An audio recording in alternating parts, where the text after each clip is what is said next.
And just to piggyback on that, so when we first started our first company in 2006, there wasn't really social media, so it was all grassroots. We bootstrapped the whole thing, and we went out on the streets of New York with postcards, and we handed them out, which was great, but really time-consuming and not scalable. And now, as Lindsay said, we're in this new world with social media, so I think that the best way to spread the word on anything any of you are passionate about, and I've learned this the hard way, is to be really specific with your ask. So what I used to do when I was emailing people or asking them to post things is I would say something really general like, hey, can you help me spread the word?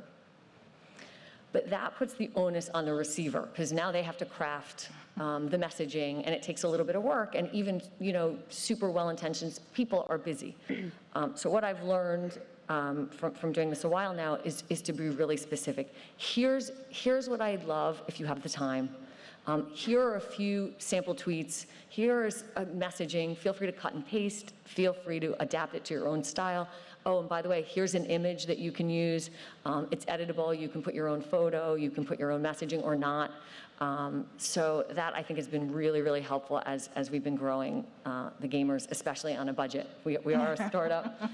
So all those, we don't have a huge marketing team, so all of those things help. What I was going to say is to be unapologetically yourself. I think that sometimes you have this vision in your head, or at least I'll speak to myself, like of what a CEO is, or of what a founder of a company is, or who this person can be, and try to make myself into that. And so one of the things was just like being my full self, being quirky, being who I am, being like, these are the things that I like to do. Wearing a members only jacket, like things like that, right? Mm-hmm. And so I would say that, and then as far as getting the word out, talk to people, talk to your friends and family. I am also a photographer, and I would give myself challenges, like to actually ask people if I could take their photograph, because that's really hard for me, right? And so you actually have to try to like push yourself. So giving yourself kind of like little tasks or like a little thing to do that will get it out there. I think talking to your family and people close to you, because I think sometimes you don't realize how much, one, they want to support you. They may not even know what you're talking about, but if you have an idea and you're like, I want to do this thing, letting them know is really important. And then the last thing I'll say is there's always connective tissue to kind of things in life, meaning that we had this idea for the gamers, and I, as someone who has done like anti-oppression work, anti-racism, I'm always like, I don't want to be the one. I got to be the black girl that's always talking about this, And sometimes I had to just lean into that, because actually the universe was telling me that there was a space for this, right? And within the gaming space as well. So the last thing is just like paying attention to the connections in who you are and how it connects to the world, but also just like don't fight the flow of your life, because maybe there's a reason, right? There's a reason that I am here today. So what can I say? Absolutely. I actually suck at social media, really bad. I like everything, but I'm just not good at posting, and I get very nervous when I post, because I'm like, oh, is that how I meant it to say? So we cultivate resources. So we have a newsletter. We have a Wiggy Weekly, and it goes out every Wednesday, and we try to make sure that there's always good job postings with companies who are supporting equality. There's news articles to provide a resource, so you don't have to follow every single company or every single news source available. You can just kind of have the high-level ones that are affecting women in the industry at that time.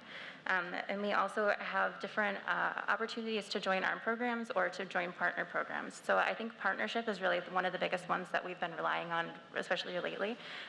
Finding other like-minded women and other like-minded organizations like Evil Geniuses, the Game Hearse, and GamerDoc over here, and really using them and using their resources, but also getting their advice as you are crafting a new project, as you are creating a new event, or really kind of getting that feedback and having those people that not only have your back, but also kind of help you craft how to best reach a new demographic. Awesome answers. Thank you all. We are so appreciative of all of you overcoming such incredible challenges to grow your communities and make a difference here in esports and gaming. Now let's dig a little deeper into the micro sense rather than the macro, which we've been asking. What is your favorite method or action for empowering young girls and women in gaming and esports? Dr. Lindsay, I'd like to start with you. So I always like to tell medical stories because I think they're fun. And I don't really know how to talk if it's not about medicine. So there's this thing called stereotype threat.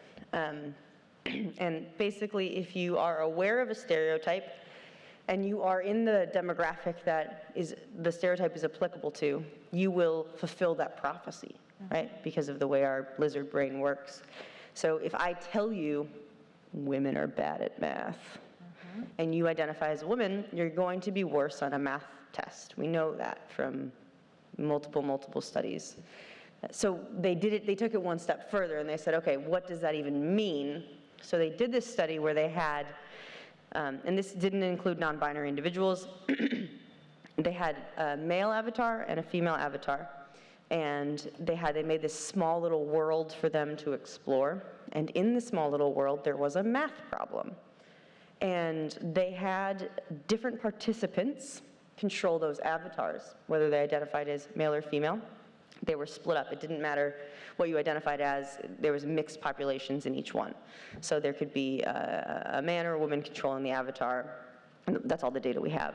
And they found that it didn't matter how you identified. If you were controlling the female avatar, if the researcher said, we're going to check out if women are bad at math, then their avatar, that character, was worse at math than the male avatar. So it didn't matter if there was a man or woman controlling the male avatar did better than the female avatar on the math problem in the world, right?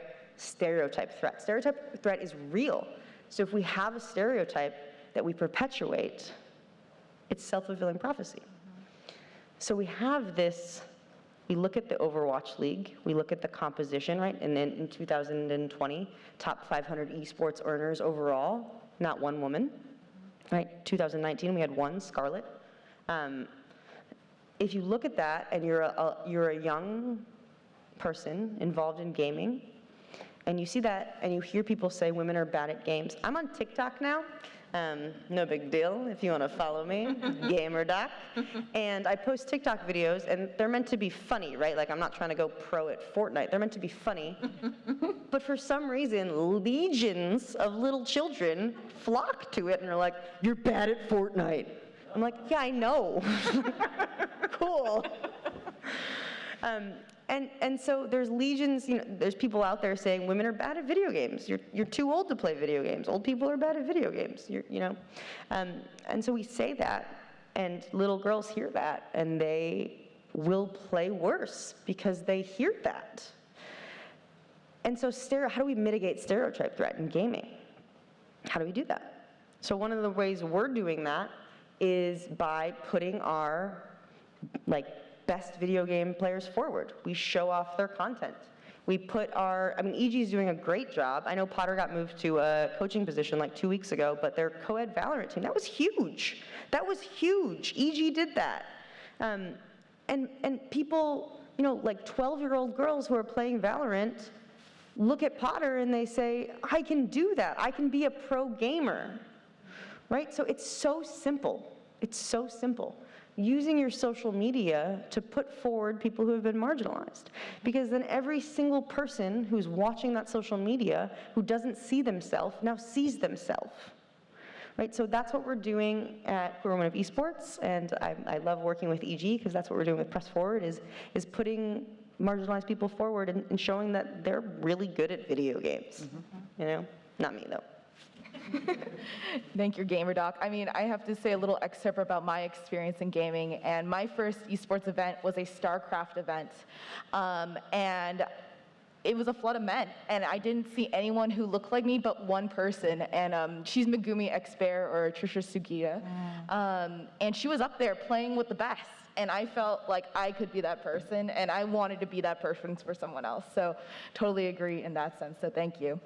Joni, I'd love to talk a little bit about women in games and what you think is a solution or actions that we can empower young women as well. So we are also huge advocates for representation matters. for me personally, it was seeing somebody who looked like me, who had a similar background, walk in and just own a male-dominated boardroom that instantly changed my career trajectory. If she can do it, I can do it kind of mentality. And so one thing that we are really doing is trying to be the platform to amplify the voices of underrepresented people in our industry. And so we have workshops and panels, AMAs, and we're really just trying to get everybody in front of our community so that you can't come to a panel, you can't look at our board, you can't come to a community event and not feel seen and represented. And that's definitely a huge thing that we're pushing. Thank you. And Verda and Heather, I'd love to ask you too how you empower young girls and women at the Gamers. Well, I mean, part of it is just existing, and so just putting ourselves out there. We're not perfect. We're going to kind of mess up at times. But when I was watching the Gamers Awards last year, when we aired it on Twitch, I was crying because I was like, oh my gosh, look at all of these amazing human beings that are talking about, saying thank you, that received the award. And I just wish that I had had that representation in the space as well as just in the world, right? And my story, I'm older and I'm I want to be a model. I always wanted to be a model, but when I was little, that was there were no dark-skinned women that were models out there in the world. And but there was MTV and there was Whitney Houston. And I remember when her first video came out and I saw that on a screen, it's literally how I felt when I saw our awards, because the diversity of the human beings that were up there thanking for an award meant that there was some little kid, just like I was, that was watching that screen, was like, oh my gosh, I see myself. I could be a game dev. I could be a shoutcaster. I could be a top streamer. And it wasn't just this an unattainable thing anymore. So I think literally just being here is one of the ways that we're doing that. So we had a philosophy as founders in our old company, which we have in this company, which is the 4 co-founders. We like to be the 4 least important people in the room. And what that means to us is we like to create a platform and a way for women to shine and connect. To that end, we just launched a collegiate division of the Gamers. Actually, DePaul University came to us with the idea. It's launching this fall. It's a turnkey kit that has resources and guidance and support so women on college campuses can find each other and form college clubs and groups. I think there's a power and empowerment in a collective voice. And I think, to the point of kind of us putting something forward and then stepping back, I will say that it really allows women to have a voice in a way that often they're not able to have. I'll just share an example. I met a father and a daughter yesterday. They're in this audience today. I won't look, but they're here. And I adored them. And she had a very quiet voice.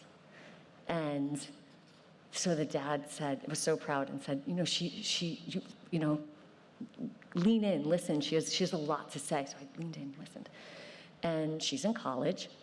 And let me tell you, she may have had a quiet voice, but boy, she had the loudest soul and passion. And for me, it was trying to lean into if she was very open about that, she maybe didn't want to use her speaking voice to share her passions. She's in college and she wants to use what she's doing now to somehow get into gaming. But I feel like our job is to say, if that's not your jam and you're not comfortable with that, how can I help give you a different voice? So what I said to her, and again, I won't look at her, but I hope she emails me. I said, write for us, write for us. So I think that's kind of one of the many ways that we're trying to really empower women out there. Thank you for sharing. And in line with that, and speaking about how Gamers is growing their platform, Verda and Heather, I know you've been working with some incredible people on your programming in recent years, some of which are around the room here today. I'd love to ask, what are some wisdoms you both have learned from having such a diverse group of speakers as blog contributors, panelists, and podcast guests at the Gamers? Well, the wisdom is one that we're not monolithic. So women come in all shapes and sizes. What I'm saying here does not represent what every single woman has to say out there. So we're just not monolithic. And second to that, how you find out more about that is literally having women in the room and in the conversation. So if the goal is to center whoever you want to center, if you want to center Black folks, if you want to center queer folk, if you want to center women, don't do it without them there. So many times, I've literally been in rooms where people are coming up with a solution for a group. Like, we don't need you to come up with a solution for us. Like, why don't you talk to that group, right? And so part of like having our platform is so that all of those voices can be heard. And before we even started, we just talked to hundreds, thousands of just women, gay women that are in the industry, and said, what is it that you'd like to see? Like, how can we be a part of that solution? And that's what we took in the voices, in the career spotlights that we do, in the segments about who got game, like all of that on our podcast, and we're talking to actors and a lot of people. So those are the two things that you say. And then the last one I'll say is, if you don't ask, the answer is already no. So if you don't ask, it's already no. So there's some people that, feel intimidated, and you'll be like, oh my gosh, should we ask them to write for us? Will they? Like, okay, I fangirl forever over Jan Lopez. I was so scared to reach out and be like, oh my gosh, I'm gonna send this message. I mean, that's like my best friend in my head right now. We chat, we send messages, it's so down to earth, right? But I was like, what will happen there? And honestly, if I had not asked, then I wouldn't have this relationship right now with Jan Lopez, right? So if you don't ask, the answer is already no. And so those are some of the wisdoms, I guess, that I've learned. I don't know if they help anyone, but. I love that. Verda mentioned that we before we launched, we took some time and we interviewed women from all over the world who were very gracious with their time. And as Verda said, we said, what do you want this to be about? So the wisdom I got from all of them is to shine the light. And what that means, and what they shared with me it means to them, is that we talk a lot about the toxicity in gaming, which we should. And the media loves talking about the toxicity. But what they said they also wanted to do was shine the light. So celebrate all the incredible things women in gaming are doing, highlight them, encourage them. And there was a phrase, I'm forgetting her name, but she wrote this great book called Broadband about the history of women in tech. And she was asked this question, how do you get rid of the toxicity in the tech industry for women? And she said the best way to get rid of toxicity is by shining the light on the good. So that was wisdom we got from our community. That's wisdom I got from this wonderful writer of Broadband, and that's wisdom that I really try to live by. Thank you both. And Joni, I know that at Wiggy, you are also providing some pretty tactical, robust programming this fall. I'd like to ask, what's next for Women in Games International, and how are you helping young girls and women in this space find their own spaces? I had to write it down because we have a lot. Okay, so we have Wiggy Wednesday, which is new content every Wednesday. That includes podcasts, panels, AMAs, workshops, tabletop gaming playthroughs. We have it. Wait, what was I going to say? We have it all? Yeah, we have it all. If we don't have something, then reach out to me because we want to have it. So we want to really be very inclusive with our Wiggy Wednesdays. In September, we are also launching Stat Boost, which is a 3-day interactive workshop focused on self-advocacy. We got a grant from a really great nonprofit, and we are very excited to be able to offer that to people for free. We also are launching our mentorship program in October. It's a 30-day micro-mentorship program. That's also focused on AMAs, Mentorship Mondays, so you have an hour to reach out to your mentor every single Monday and really set goals and have a project. And again, because of amazing funding opportunities, that is also 100% free to all participants. In November, we have a big esports event, and we're focusing on female veterans and in the gaming space, and we are very excited to have conversations later over tequila, apparently, people on this panel. Mezcal. Or whatever you want to drink. Doesn't have to be tequila. Mezcal. Yes. Yep. Thank you. Oh, sorry, and then we also have some top secret projects that I can't tell you about, but if you subscribe to our newsletter, you can keep up to date with them. I'm so excited. I'm sure if you're all interested, feel free to follow Women in Games International on social media to find out more. And Dr. Lindsay, I've always been a great fan of Queer Women of Esports and Queer Women of Esports programming. As a lot of people here have mentioned on this panel, just last night you held an incredible meetup with QWE and allies to meet up at a safe space here at PAX West. What do you recommend for those here who are wondering how they can make their workplaces, organizations, brands, and companies more hospitable for marginalized gamers? So when you sent these questions out like 2 weeks ago, I had another answer, but I'm going to change it.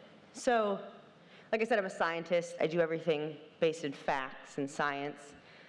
But then I read my horoscope and I'm like, why is this so accurate? So I'm a Cancer, and I'm a Cancer, and I'm also a lesbian. So as a result, I'm friends with all my exes.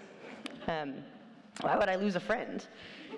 And one of my exes recently got married to this comedian, and she sent me her work and was like, go check out this person, go check out their work. And so it's a really good Netflix special called Nanette. If you guys haven't heard of it, it's amazing. And she's got this line where she's doing stand-up, and she's taking questions after, and the woman comes up to her and she's like, a great show, but I was expecting more lesbian content. And the comedian's like, she's got a Tasmanian accent. She's like, lesbian content, have you seen me? And I thought about that because after our meetup last night, someone gave feedback that it wasn't gay enough. It didn't seem queer enough. And that really got to me because the fact that I'm gay isn't the most interesting thing about me. I don't want to go to a meetup and talk about how gay I am, right? I want to talk about gaming with someone who's not going to call me a fag, right? That's what I want to do. And so QWE, we're called Queer Women of Wii Sports. We're probably going to do a rebrand next year, but we're not just about women. We're not just about being queer. We're about anyone who's been marginalized. And if you are going to build a community that wants to include people, you cannot exclude anyone, right? If you're going to do a women's only tournament, you cannot exclude trans women. You cannot.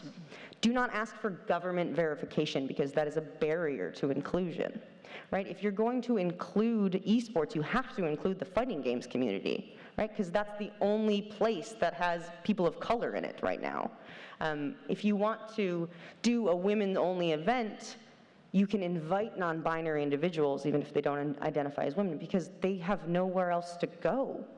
You have to be inclusive. You have to include allies, right? You have to include men. You have to include cis white men, because it's not about your identity, right? If you're excluding someone based on the demographic they're a part of, you're just as bad as everybody else. It's just about being a safe space and about being a place where you can be yourself and not have fear of retribution.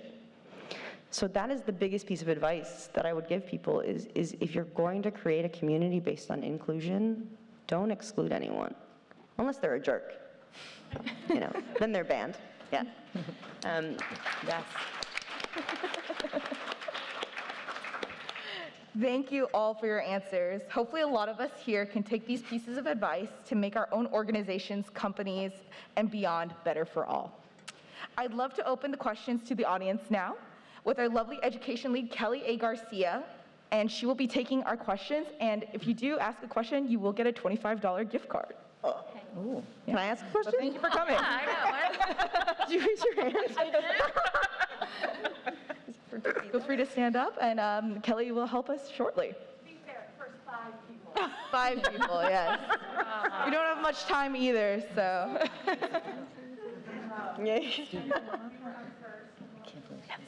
Okay, so I just want to say that I was one of 6 decades ago in my computer science class at college. So I have seen the toxicity, and I just want to say we have things that my daughter's gone with me for over 10 years to industry conventions, to fan conventions, and not for nothing, every year there's a women's panel like this. And so we've had Gamersgate, we have the Blizzard issue. When do we get to that watershed to change it for the future? And what would you say? Yeah, thank you. It's a great question. And where I'll start with that, and it kind of connects to some of what Lindsay was saying before, is that it is going to take men having a panel where they talk about the work that they're doing, right? When we're not in the room, perhaps, to create that safe space. And safe is relative, right? So I think safe is a great term, but it's also relative, right? So what's going to be safe for me right now is different than what's safe for other people. The goal is to get to a world where there's safety for all of us. But one of the things it's going to take is serious work and unlearning about what created that toxic place where it was okay to say, well, everyone's going to experience it, like, suck it up. No. So the first thing is that, right? So we do have to flip that, where there have to be panels where there are men that are talking about how they are changing cultures in their studios, how they are changing cultures in their college classrooms, how they're doing all of this work to unpack and unlearn and then like rebuild a space where you can see a man standing in front and saying, like, we don't tolerate that in this space. That's one of the things that has to happen. I feel very passionately about that. Thank you. Any other answers from the panel? That was so good. Yeah. Yeah, that was amazing. I'm not going to follow her. Nope. Awesome. And thank you for that question. I just want to say thank you for taking her to all of these panels, Yeah. all of these conferences and conventions, and keep learning. That's huge. 10 years. Hashtag mom goals. You had a really cool mom. Awesome. We could take the second question now. Okay, in short, I know you don't like it, but that's beyond the point. So, hi, I'm actually also I'm currently a CS pre-major actually at college, so I actually do know a few women as well. Even got some support of being a neurodiverse woman, specifically with ADHD, so that was something. So it is getting better, still has a lot of work. Anyway, what was my question? Oh my God. Anyway, oh my God, why is my confidence just, anyway. So I'm like, not really like certain about, I don't even know what I'm asking. Why? Do you want to wait? You want to just take a second, and then you can ask the question after the next person? Because I don't want you. I think I can go. All right, cool. Anyway, figured out direction, I think. I was just like kind of thinking about like, you know, I've got a lot of tangents and a lot of like ideas that I have in my head. And it's very hard. I'm also very not competent socially, definitely not remotely competent in social media. I'm barely on it. And it's like really tricky to figure out how to approach that and to kind of build that confidence in some ways and to like feel open about talking about that sort of stuff, especially talking about gaming. It's very hard. But it's also just, you know, like I just, sometimes it's like trying to figure out like, what can I do to try and help as best I can, because I want to, but I also often tend to not be certain about what exactly I can do at times, and knowing how to figure that out as well is something I'm working on in some ways. Like and it's like, you know, but also just, I don't know. I'm so scattered. No, I totally am. We're the same person, I think, so it's totally fine. I also suck at social media, and I get super nervous when I have to speak in front of people, and I just watch this girl, and I'm just like, oh, amazing. So my biggest thing that I've done for myself is created a blog. So I start writing things down, and then as I'm writing them, it continues to develop. And as I develop these thoughts, sometimes they split into several different pieces, you know, several different pieces of writing. And then I have an amazing friend, and she's also on Wiggy's team, Jen Mack, and she is amazing at going through and just kind of editing and helping me, you know, take these thoughts and put them into actionable items. So yeah, this is a great barrier that you've identified. This is a great solution, kind of taking it from the solution standpoint of, I know what the problem is, and I know what the solution is, now how do we bridge those two to get there? And putting that in writing will definitely help you build your confidence as well. And once you know something, being able to speak to it is gonna come a lot easier. Yeah. Also, the ADHD is strong with this one too. And so when I saw you like get up there and lose your question, I was like, me, I've also done that. Also, like just stick with what you're really good at in the beginning. So if you're really good at computer science, like think about one issue that's really important to you and set a Google alert for that. So every time that like phrase is mentioned in anywhere on the internet, you'll get an email. And then take that article, tweet it, and then write your thoughts about it in one tweet, right? You know that, right? You're intelligent, you know that stuff. You'll be able to put it down into intelligent thoughts and put it out and just start there. Thank you so much, and thank you for your question. All right, who's up next? Hello, my name is Jenna. I use she, they pronouns. I self-identify as gender fluid, trans feminine, non-binary, and a little bit hungover. Wow, Aren't we all? So my question for you is, I work in tech. I'm the only person that looks like me where I work, and I get a lot of asks to do things like post on corporate social media and participate and lead these groups, be on panels, and it's really awesome to get that space. But I also feel like I'm getting exhausted on it, and I feel like the effort that I put into it isn't being turned into workplace rewards in terms of actually moving up in my career. So my advice is, how do you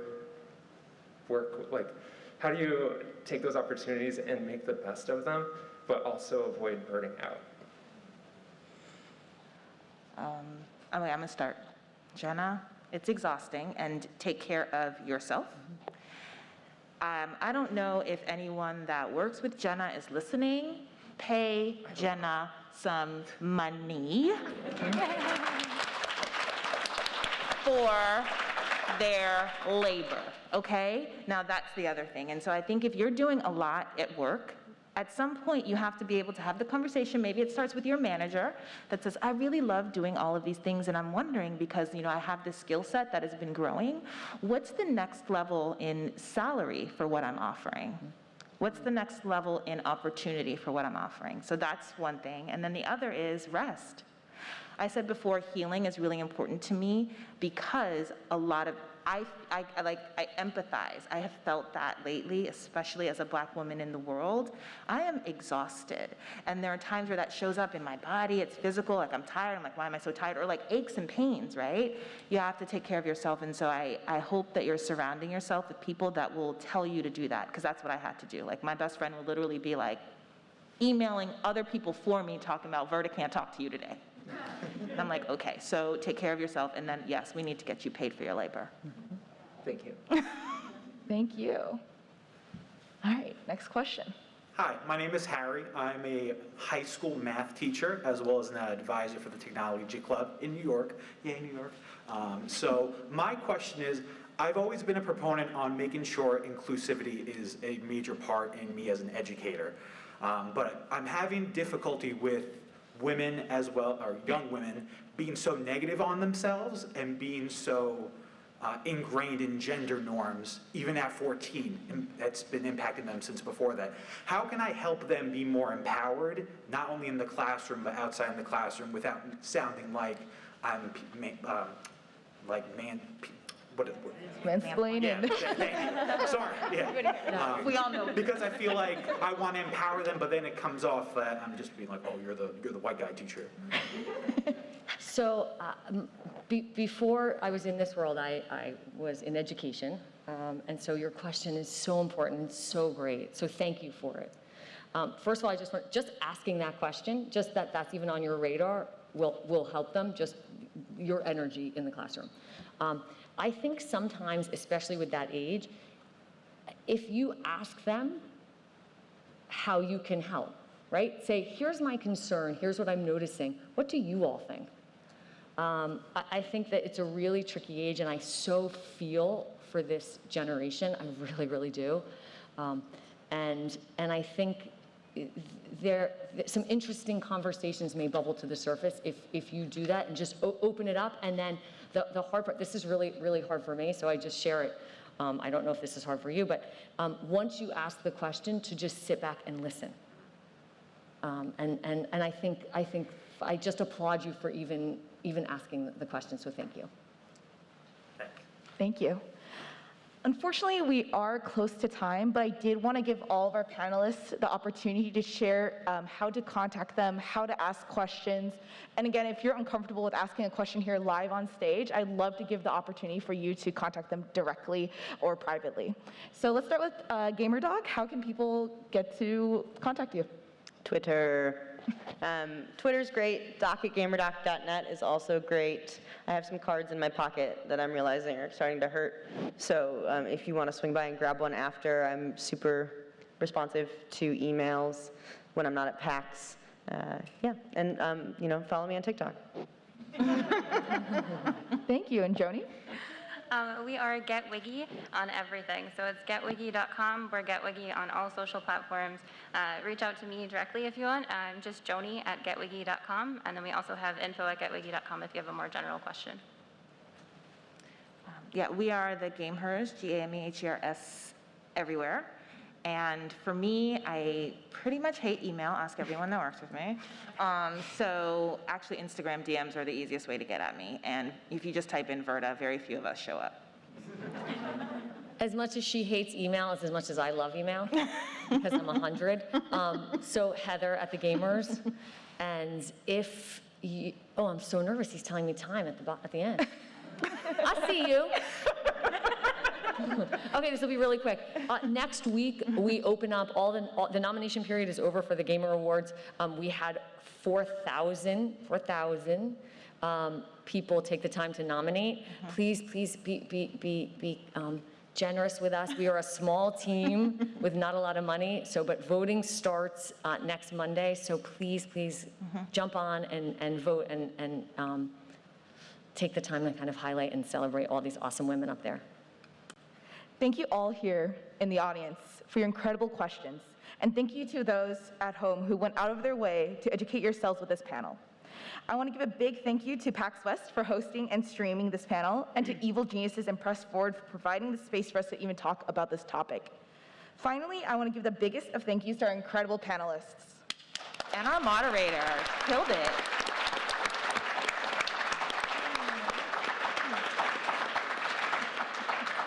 Make sure to check them all out on socials. If you do, feel free to ask questions after. Please give them permission and say, hey, is it okay to talk to you? We'll take it outside in the hall so we don't disturb any future panels or people in line. Please be respectful, as I know a lot of us have a lot to talk about. But otherwise, have an incredible PAX West to you all. I'm so thankful for all of you, and have a great rest of your weekend.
That's my man.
my man throwing down.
That's my man throwing down.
That's my man throwing down.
That's my man throwing down.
That's my man going down.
That's my man going down.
So we have some Pokemon fans in the crowd. I'm so excited.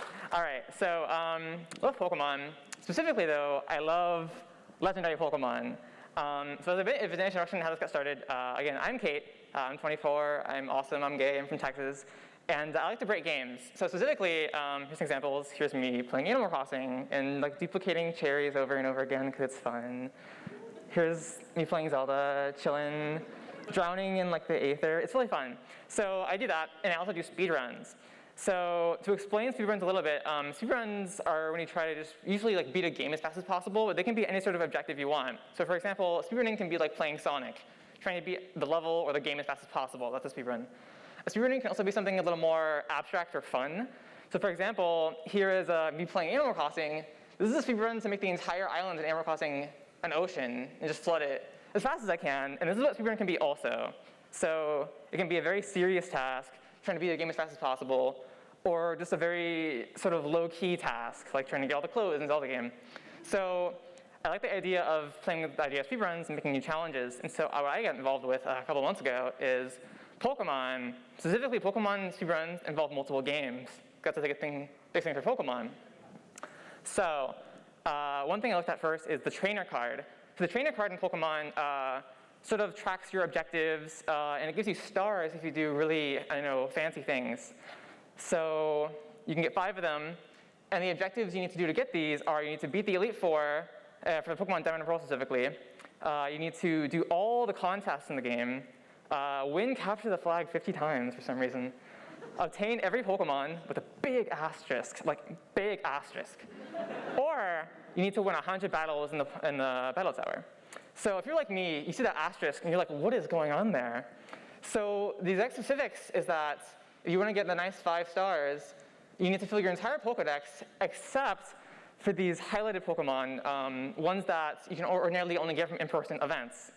These are called mythical Pokemon ordinarily. It's fun trivia. But these are not Pokemon you can get easily. You would ordinarily want to walk into a GameStop in the year 2008, and maybe they'll give you a download code for a shaman or something. So you can't exactly get them yourself in a speedrun or at home chilling. Ordinarily, at least. So in the year 2021, we can get some of them. There are very ridiculous methods to get some of these. Some of them obscure and legitimate. Some of them very glitched and made up. And so I realized that you could theoretically get all of them and it'd be a really fun challenge because of how ridiculous it would be. All the different games involved, all the different tricks. So the plan is to catch all the legendary Pokemon. And with that said, let's get started. So what are legendary Pokemon? First off, what are we doing? Legendary Pokemon are fancy Pokemon. They have historical, religious, or otherworldly powers. Some of them are mythicals, usually the event Pokemon. And you only get 1 per game. They're on the box art. There he is. So our goals today are to discern what methods are required to get all of them from a fresh save file to retrieval. We want to form a route with these methods, a route being just your sort of list of how you're going to do your speedrun and how you're going to do it really good, and form a run with that. So the end result would look something like this. This is a save file on Pokemon Heart Gold that has every single legendary Pokemon you can possibly get in that game, all 35 of them. So we're going to be focusing specifically today on the first 4 series of Pokemon. You have Pokemon Red and Blue in Gen 1. We have Pokemon Gold and Silver in Gen 2, Ruby and Sapphire with Gen 3, and Diamond and Pearl with Gen 4. So these games are all very different from the games that sort of surpass them in time because they're able to be severely glitched. So Generation 5 after this is kind of the cutoff point. From the release of Pokemon Black and White, basically till Sword and Shield, Game Freak released literally 0 games that had any notable or useful glitches at all. They were just a solid gate, and you can't get past them. So if you want to glitch yourself, a Meloetta in Pokemon X and Y, you can't do that. So we're restricting our focus to typically the first 4 series of Pokemon. Victini is out of the question. So for our options, we have the 5 DS games, and we have the games that can link to them from the bottom port of the DS, the Game Boy Advance games. And these can all interlink together and give us a really fun multi-game speedrun to get our Pokemon. So that's not all we have available to us. We also have the GameCube games. There are 2 games with them. They all have legendary Pokemon on the boxes because they know how cool they are. And you can get some of them from there as well. There are also the remakes on the Game Boy Advance as well, with some Pokemon there. But that all said, the GameCube games and these remakes have nothing we can't get somewhere else. So they are not too useful for us today. In fact, Pokemon Emerald on the left and Pearl on the right can basically almost get anything we want, both legitimately and with glitches and tricks. So Pokemon Emerald can create or generate any Pokemon that we want and hatch it from an egg. And Pokemon Diamond and Pearl can catch a ton of Pokemon ordinarily, and ones that you would not be able to get without going to an event, you can glitch your way to as well. So this is what sort of separates, again, these games from the ones that can pass them, like Black and White. So as a result, we have all these games we could possibly use, and we're going to throw them all in the garbage, because all that we really need is these two right here, for the most part. So between the two games, we have two options. On the top is basically every Pokemon that exists before Gen 4. You can get them, almost all of them, in Emerald. And at the bottom is everything that came out in Diamond and Pearl. You can get all of them in Diamond and Pearl.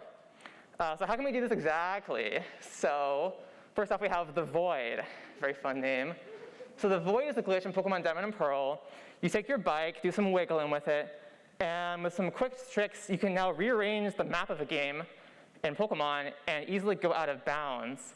And once you're out of bounds in these games, the way they're made, if you are not somewhere the game wants you to be, you can then go anywhere you want to be.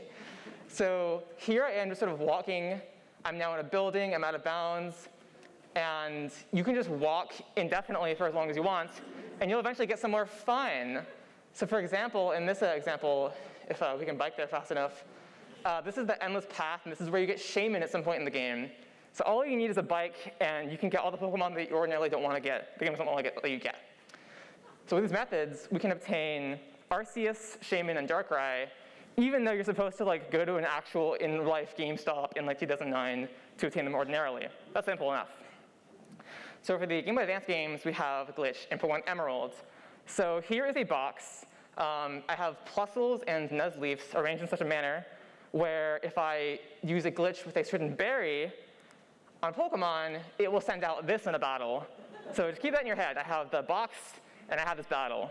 So if I enter this battle and leave the battle, my box will go from ordinary to filled with eggs. And what you get out of that is if you set everything up correctly, you can hatch your favorite Pokemon of your very specific choosing from an egg. And there's our own Celebi, just from some eggs and a berry. So we can get Mew, Deoxys, and Celebi easily through that. So everything said and done, ordinary catching, the Void, and this berry glitch gets us everything we possibly would need and want and love, except for two exceptions, Dialga and Manaphy. So since we're playing in Pokemon Pearl, we don't have Dialga, it's the other one. So we're going to be getting it from Heart Gold instead, because it's way easier to get that, for reasons I'll explain later. And then we have Manaphy, which is fun. So we have these 4 games between us, 2 very major games and 2 very minor games for 1 Pokemon each. And that's all we need to do. We have our methods laid out. That's it, right? No. Not quite that simple. So we need to form now a route. We need to figure out every single step of the way, what we're going to do and how we're going to do it. This is as specific as choosing what starter Pokemon we're choosing, like Mudkip or Torchic, and as intimate as how we're going to handle a battle or what we're going to buy in a store. So we need to figure out all these things before we even catch a single Pokemon. And also, there are immediately some issues. Pokemon Ranger requires us to play the entire game for around 3 to 4 hours just for Manaphy, which is a lot. And Emerald requires really ridiculous nonsense to get to the point where you create whatever you want. And also, Pearl is a very special case. So in Pearl, you can catch so many Pokemon that are legendary. It's great. But Heatran is a friend. So Heatran has very specific conditions to catch it. You need a completed Pokedex, which then gives you the National Dex, which then gives you Heatran. And you complete your Pokedex by just viewing everything. Ordinarily in an ESP run, we would be skipping as much as we can to get our Pokemon. But because the game wants us to have seen everything there is in Sinnoh, we need to end up fighting or encountering a battle with everything the game has to offer before we can even look at Heatran. And so again, we ordinarily would be in a very good off place. You can go out of bounds with the bike and beat the game instantly. It's great and wonderful and fabulous. But Heatran really is a thorn in our side. So this is a bit of an issue. As you can see, I beat the game in under an hour just with a bike. But Heatran adds some time to us. So with that all said, we have these things we need to figure out now. What we're doing, how we're fighting the Pokemon, all that. And it quickly becomes very convoluted and complicated, all the different games we're playing, what we're doing with them. It becomes a very complicated instance of the traveling salesman problem, which is a very fun math problem where you basically try to figure out the smallest possible route you could take to deliver all the mail. Very fun mathematical problem, and now we're caught up in all this mess to figure out just how to do this easily and fast. So we want to get this Pokemon. It's no longer simple. It takes 4 games and takes ages to put together. Very complicated, but we can try. We can give it our best. So starting from the bottom, we have Pokemon Emerald. Emerald can be broken severely with other glitches, but only after finishing basically the entire game. It does not have a bike that just solves all its problems for it. Emerald can only be broken if you have berries again. You need the Ponic Berry, which is a very end game berry you can only get in this route, which is here, which is very far from where you actually start the game. So we can't even begin to mess with Pokemon Emerald in a glitchy manner until we've played the game for pretty much ages. But we'll start from there. So first we need to get our starter and go into the game. Ordinarily we would start with Mudkip. Mudkip's pretty great. Very good starter, good for speedruns. Big fan of Mudkip. But we're not going to use Mudkip at all, I'm sorry. We are instead fans of Jirachi. So Jirachi's a legendary Pokemon, we love those. And we can get Jirachi very easily. There's actually, we're not even going to use our berry egg glitch to get Jirachi. What we can do is if you pre-ordered Pokemon Coliseum like 20 years ago or something, I don't know, you would get a pre-order disc, which gives you a free Jirachi. And so if we can just put this disc in our console, we can literally just have Jirachi dance around on our screen and enter our game and fight all our battles for us. And this is especially useful because Jirachi can handle Brendan. This boy is a menace. So this is one of the hardest battles in Emerald. He is such a problem for your evolved Mudkip Marshtomp. Yeah, that's what it's called. Marshtomp. And we really don't want to deal with this. I don't want to deal with this. So we're just going to, again, have Jirachi replace Mudkip and be our new starter Pokemon and handle all our battles for us. Jirachi can handle Brendan and can handle all the gym leaders and all the fights in the game, period. So with Jirachi and some extra friends, we can beat the game. So along the way, we're also going to be getting these 3 friends, Volbeat, Ralts, and Slugma. So when we do our fun glitch to generate any Pokemon we want, these are going to help us along the way. So specifically, we're going to be creating Pokemon out of Seedot and Ralts, but a specific Seedot and Ralts that we get in an in-game trade for, I said that backwards. Anyways, the diagram explains it very easily. The Pokemon on the left become traded, and then they become Celebi, literally. There's one small wrench in this problem. Volbeat sucks. Volbeat spawns at a 1% chance in Pokemon Emerald, which sounds kind of fine. It takes literally an hour to do. Like I've had it take an hour or more several times. So we want to get around this somehow, if possible, because we want to go fast. So in comes Pokemon Sapphire.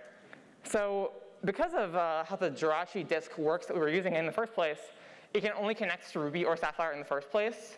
So we're already wrapped up in this game a little bit. And if we're messing with it a little bit, we can extend that a little further. Volbeat spawns a lot more in Sapphire.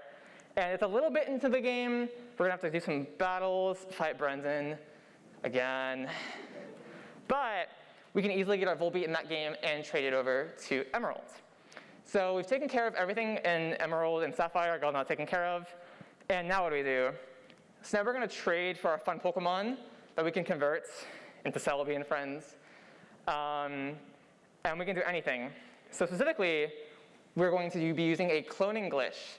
So this is a very infamous glitch in Pokemon Emerald to help us take care of our problems. What this is you go to the battle tower, you ask this lady to compete in a battle, and she'll save your game. And when she asks you to save, the game secretly saves your inventory, and you can just reset the game, and now you have 2 whatever Pokemon you want. And the fun part about this is whatever items they're holding, you also have 2 of those. So if you put a Master Ball, well, now you have many. And you can get many, many legendary Pokemon very easily with that. And this one ability to create infinite Master Balls ends up leading us forward throughout the rest of the run because this can be transferred to Pokemon Diamond and Pearl. So whenever I'm catching Pokemon in that game, I can use the Master Balls from Pokemon Emerald. So this is really useful, and this is the main methods that involve us getting this Pokemon that we could ordinarily not get, Mew, Deoxys, and Celebi. And so we also have other Pokemon we can catch in Emerald as well: Kyogre, Groudon, Rayquaza, Latias and Latios, and the 3 Reggie Pokemon. However, while the rest of these are easy to catch, there is one exception, and that is these friends. So for those who are not familiar with the Game Boy Advance Pokemon games and how you get the Reggies, you're given these Braille instructions. You need to check the manual to know what that means, unless you're able to read that already. And then after you solve the puzzles, you have to unlock the rooms of the Pokemon in a very specific manner. So for example, for the first one, you need to walk in the room, activate an HM, and then enter from the center of the room. Another asks you to walk in, walk 2 to the left, 2 down, do an HM, and you're in. The final one asks you to walk into the room, read the thing, walk around the entire perimeter of the room. You can't run. Don't try running. You have to walk. And if you do all of this, specifically in this order, specifically without running, you will open the door and get your new Pokemon. And that is part of our methods to get everything that we want to get. So that is everything being taken care of in Pokemon Ruby and Sapphire and Emerald and all that. So next we have Pokemon Ranger. So for those of you unfamiliar, well, first off, bless your heart, you've been spared. This is a game all about drawing circles. It is nothing like Pokemon that you know and love. So you're in these battles, and you take your stylus, and you just sort of draw loops until the number goes down. And that's the game. That is the whole game. You just draw more circles and more circles. So Pokemon Ranger presents a pretty serious problem. And this game is actually really hardcore. It has if you die at any point, you're just sent back to your save file as opposed to where you were before. All the fights are really hard to supplement the fact that you're just drawing circles literally the entire time. And so we actually have to get good at this game to have any chance of actually catching out the Pokemon, because there is just so much speed run we want it to not take forever. So as an example, the fastest time recorded for this game is 2.5 hours. And some of the slowest can be about 5.5 hours. So we really don't want to be the time on the bottom. We really want to try and become good at drawing circles. And if we can do that, then we can get all the legendary Pokemon. And this is, again, all just for mana fee. All right, so on to Pokemon Pearl. If we can manage to draw the circles, we have these friends left. Pokemon Pearl has a lot to catch, and it's much more open because of the void. So how are we handling this initially? So we can go anywhere. Once we get the bike, we can get Palkia and all our friends. And we can do everything we want except for Heatran. So this gets a bit specific. We end up fighting so many trainers to fill up your Pokedex and have seen everything. You want to fight a lot of trainers. You want to fight all the gym leaders and the Elite Four. So that's all fine and good, but we actually need to win these battles and take care of them fast. How exactly is that being taken care of? So you might think, why use legendary Pokemon? So the problem is we can't get a Master Ball at this because of when the game gives it to us. So we have to catch it ordinarily. In the older Pokemon games, you have such a slim chance of catching a legendary Pokemon, even with the literal best odds, that is just not an option. So we are not going to be able to just grab a legendary Pokemon like Jirachi and have to take care of our problems. So we could possibly import Pokemon with Pal Park from the Pokemon Emerald games to Pokemon Pearl. But even though we can go anywhere in Pearl after we get the bike, the National Dex is actually required to import Pokemon. So even though you could glitch yourself into the room, the game won't let you. So the National Dex requires us to deal with these fights and makes our fights harder for us. It is really a tough challenge. So there's many upfront problems here. To catch Pokemon, we need Master Balls. We can't catch Pokemon until we beat the game and get the National Dex. The National Dex requires several Pokemon that have been caught already, because legendary Pokemon are in the Dex you need to view.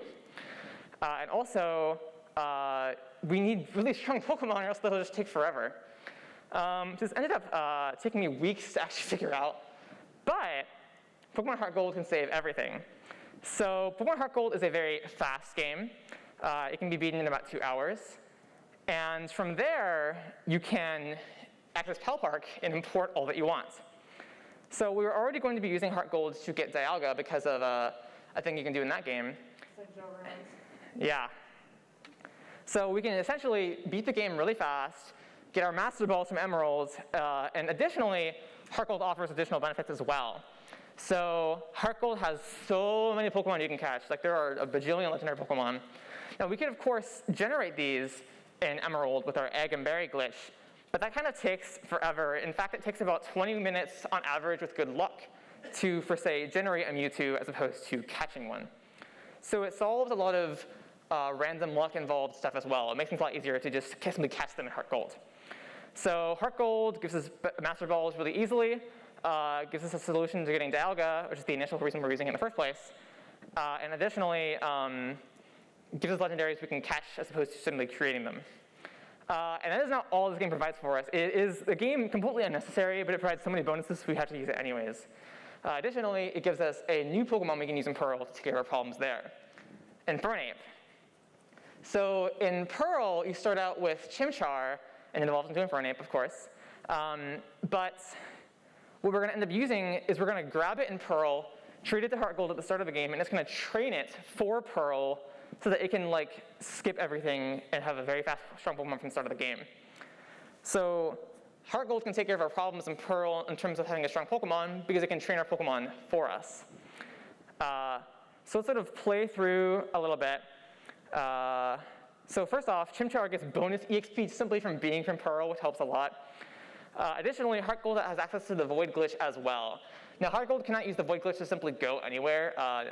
Game Freak sort of patched a bit of the glitch, but it can be used for some things as well. You can rearrange tiles still, which can help you for certain things, such as you can access a gym. You can skip a gym. Talking is hard. You can do a bike trick here, go all the way down here, and end up entering a gem early, as opposed to having to clear the NPC in front of the door. You can just walk through it. So Heart Gold can be rearranged a little bit. You again cannot literally go anywhere, like you literally can in Pearl, but you can do a lot with the bike anyways. So ordinarily, you'd handle Heart Gold by just doing gym 1 through 8, 1, 2, 3 in order. But with the bike glitch, we can end up rearranging all this entirely, which will help make things a little bit faster as well, and it's fun. So we have our starter Pokemon, Chimchar, which we're using in Heart Gold. It's very strong, it's firefighting, it's great. But it's actually not strong enough. Because we're using all these glitches in Heart Gold, it also runs into the problem of I can go anywhere, but I'm not strong enough to actually go anywhere. Which is solved by an additional game we're going to throw into the mix now, Pokemon Battle Revolution. So this is a game for the Wii. It lets you take your Pokemon from the DS and transfer them to the Wii to watch them fight in 3D, because the DS couldn't do that at the time. So one perk of this game is that it allows you to access, you can enter secret codes and get freebies through there with a horrible, like, old-style number pad keyboard. It's horrendous, and they're like 16-digit passwords as well. But if you enter them all perfectly, the game will give you a special prize, a level 50 Pokemon. They are both Adamant and Modest, and respectively, so they're both really strong, and have Magnet and Charcoal to make them stronger. We get a free level 50 Electivire, and a free level 50 Magmortar, that we can literally use at the start of the game. Here is Electivire just completely destroying a Poliwrath that is completely outmatched by it. We didn't train it, we didn't do anything to deserve this, we simply just got this Pokemon for free. So things that our Infernape cannot handle, those Pokemon can. So after clearing all these issues, we can end up leaving Johto and going to Kanto with a bike glitch, which lets us skip the ocean. And we can access Elite Four very easily as well from there.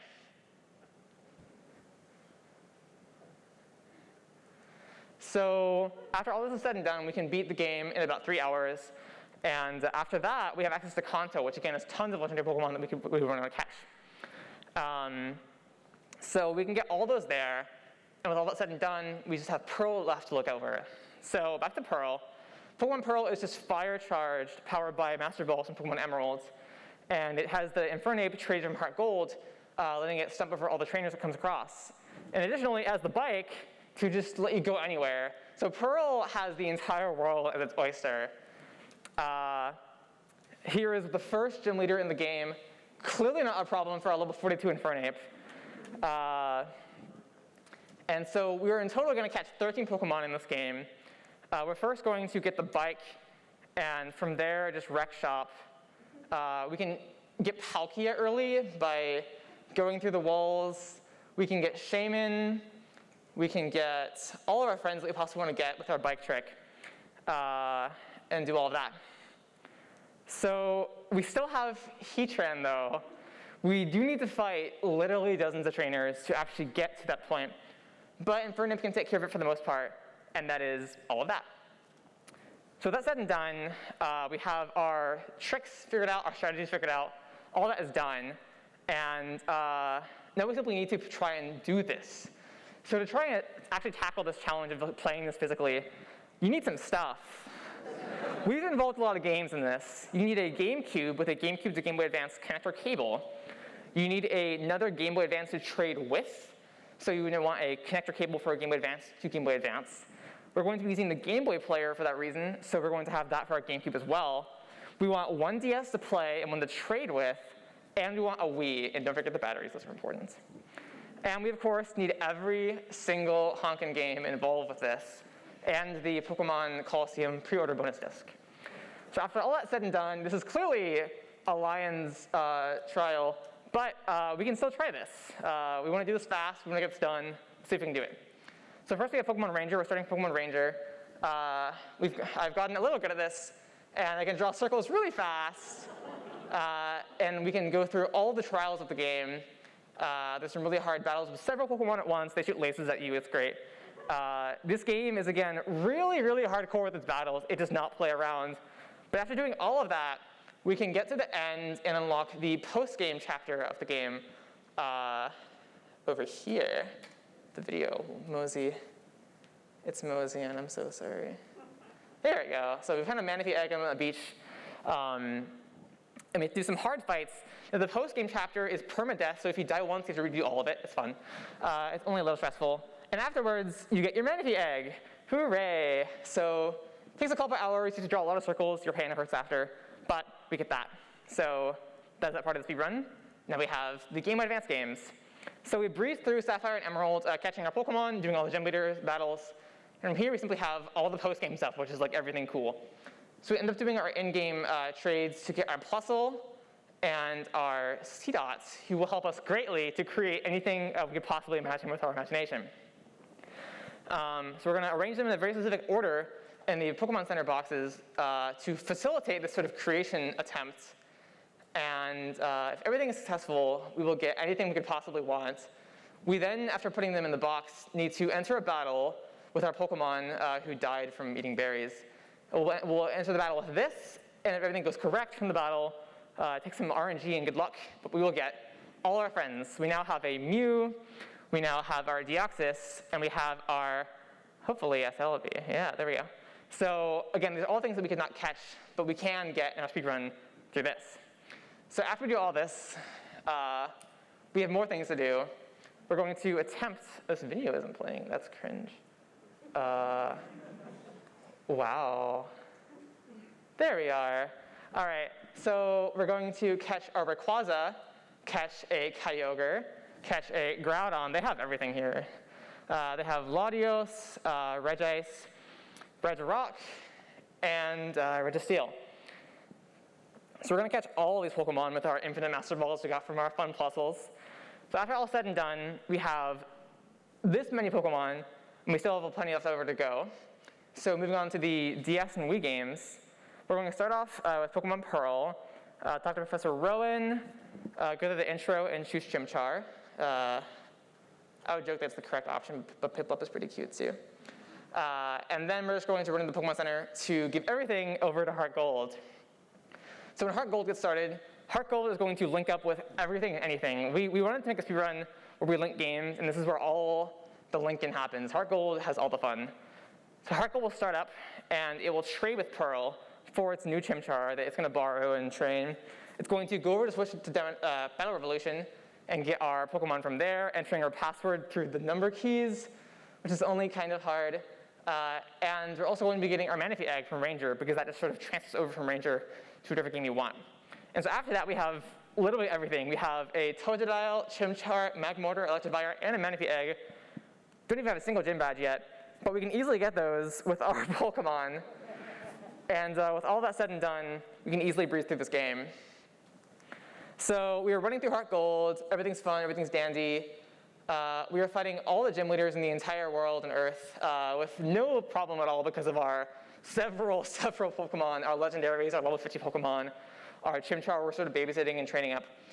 And after all that said and done, we can easily skip over to Kanto and do the Elite Four, which is also no problem at all to us. We take in our Electivire and a Magmortar, which are pretty evenly matched with the Elite Four, and they can just destroy everything. These Pokemon come with such strong moves that they just have no problem taking care of all these fights. And we can beat the Elite Four. So, beating the game, we've got so many Pokemon, everything's great. And now we have the post-game, which involves more linking. So, we're going to switch over now to Pokemon Emerald and have that transfer over to Heart Gold. We're going to transfer our Rayquaza and everything we caught there and bring it up to Gen 4 because we want everything to sort of be in one game at once. And we can additionally get all of our Master Balls because every Pokemon we bring over is bringing over their very own Master Ball for us to use in Heart Gold and Pearl as well. So with that said and done, we're now going to switch over to catching new Pokemon. With our giant list of Master Balls, we're going to be catching Raikou, Entei, Suicune, and every friend you can imagine, which adds to our growing list of legendary Pokemon from our instructions and routes we've assembled. And there's still more going on in Heart Gold. We need to have a moment. We can use the bike, do a little trick here, to go through the floor. There's an old man blocking us from entering the gym until we do 8 more gyms, but I don't really want to do that. So we're going to simply just walk in through the floor and easily, after beating the Viridian Gym leader, you can fight these new Pokemon like Lugia, Mewtwo, Ho-Oh, and catch them. So there are more friends as well. There is Moltres, there is Zapdos, and there's of course Articuno. We can catch so much simply by just using a bike, going in the floor, fighting blue, and calling it a day. And additionally, Heart Gold and Soul Silver also lets you get Latios or Latios. So we could have got that in Emerald, but we're going to get it here because it would have gone here anyways. So all that said and done, we have so much done, and there's still so much more. We need our Gen 4 Pokemon now. So Pokemon Pearl opens with receiving its Infernape back, and so many Master Balls. I run through the game pretty easily. I think I'm pretty strong enough for this fight. And I can run through all the remaining battles with the gym leaders and everything else perfectly fine until I get the bike. Because up until I get the bike, everything's normal except for the fact that I'm super strong. So we get the bike, and we can now do everything. We go over here to Eterna City and grab this. And afterwards, we have lots of things to do. We have to get our Palkia from over here. We have to grab our Shaman, have to grab our friends, and these are all, again, Pokemon that you could not get ordinarily without an event, but thanks to our bike, we can do that. So we've got our Master Balls, our Infernape, we've caught all these friends, and the fights afterwards are really easy. For some reason, we have a Rayquaza also as well that we traded over from Heart Gold. So now we have to spend literally 3 hours fighting so many trainers. Not literally every trainer. I made a list of everyone I need to fight. I fought them. So we just sort of defeat everyone with our concoction of strong Pokemon. And afterwards, we can get the National Dex. Hooray. So after that, we can catch brand new Pokemon. We can go and grab Giratina through this Froggy Maze Cave. We can go and get Regigigas with a sort of awkward rock maze. Ice puzzles are fun. And of course, since we have the National Dex, we can go and get Heatran and Cresselia as well. So we've gotten all these friends. There's just one thing left over to do. We have one small friend left over, and that is we have to grab our Arceus and take it over to Heart Gold. We got it in Pearl, but we traded it over to Heart Gold. And what Arceus can do is it gives us a beautiful light show. So Arceus in Heart Gold can take you here to this special cave with Cynthia, And RCS can show you a world's view of stock photos. It gives you a beautiful cutscene with RCS at the center of it all. And this goes on for a little while. And at the end, RCS in its glory and joy bestows unto the earth one Pokemon of your choosing, Giratina, Palkia, or Dialga, in an egg. And so after all is said and done, we get our new Pokemon. And that is the last of them. So these are all the Pokemon you can possibly get in these games, how you could possibly do that in the first place, and if it can be done fast. So I must be running around trying to do this fast. Oops, that's the mic, oops. So I've done this a couple of times, trying to do it as fast as I can. My first run took me 31 hours. It took a while, it kind of hurt. And afterwards, I did another run a few months ago that I got all the way through the end, and then I got stuck in the void endlessly and had to get out with action replay codes. So this is not an easy thing to do at all, but it's super fun, and that is how you would go about getting all the friends. And thank you all. That is it.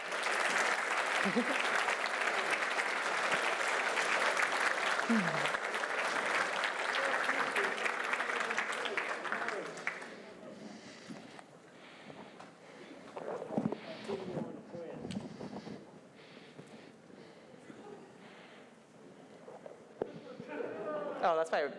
She's wonderful. Don't worry about it. My God.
That's my man going down.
That's my man going down.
That's my man throwing down.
That's my man throwing down.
That's my man going down.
That's my man going down.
That's my man throwing down.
That's my man throwing down.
That's my man throwing down.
That's my man throwing down.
That's my man going down.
That's my man going down.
That's my man throwing down.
That's my man throwing down.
That's my man going down.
That's my man going down.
Welcome this evening to the final round before the final round of the Omegathon.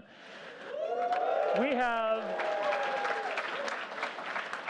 have 4 Omeganauts left. So far, we've kept all the games as civil as we could. A slight bit of trash talking during perhaps some dance moves, but that was it. Most of these games have been friendly and competitive. Tonight, its gloves are off. All the insults are thrown, and it's time to make the other opponents cry. We are playing Oh Sir, the Insult Simulator. We're going to go through tonight as a round-robin format, just because it's a lot more fun if we make them insult lots of people. And to make it extra interesting, thing that they don't know until just now is you can only use a character one time. So if you pick one character, the next time that you come to battle someone else, you'll have to have a separate character just to get going, just to keep it interesting for us to see. It doesn't have much effect. It's not quite like in if we had done this in Floor Kids where there are dance moves. It's just different weaknesses that you have to target. So you, as the attacker, have to have a little bit more knowledge, potentially, about the opponents you'll be facing. To start us off, first here, we're just going to have in round 1, Commander Zim and Sir Evil Octopus. Come on up.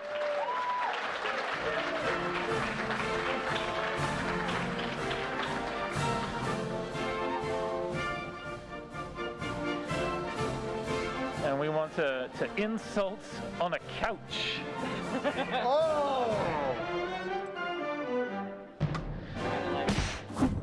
Commander Zim selecting first whom he would like to be. Albert? Just Albert.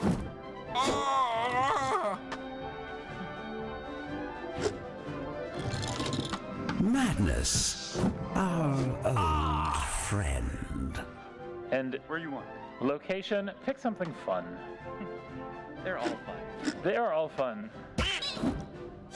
By the lake.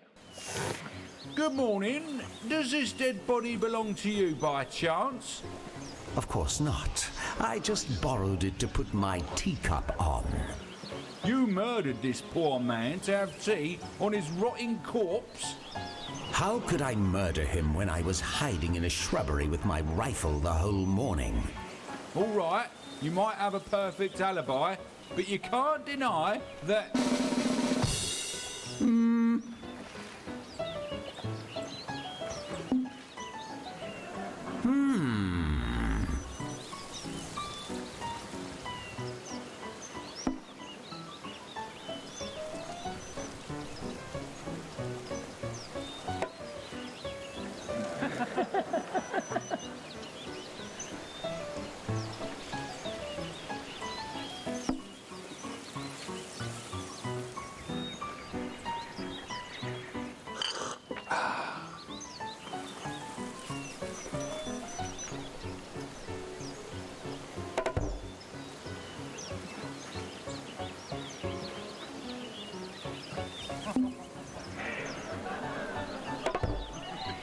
You dance like your math teacher.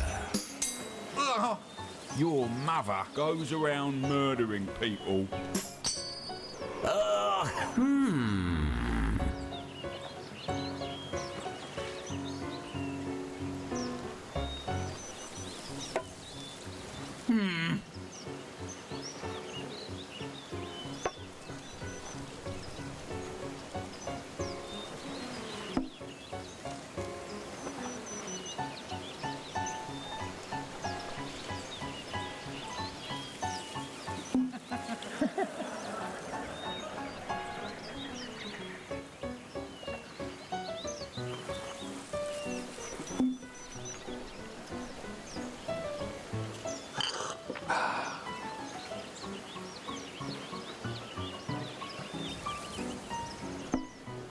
Isn't it?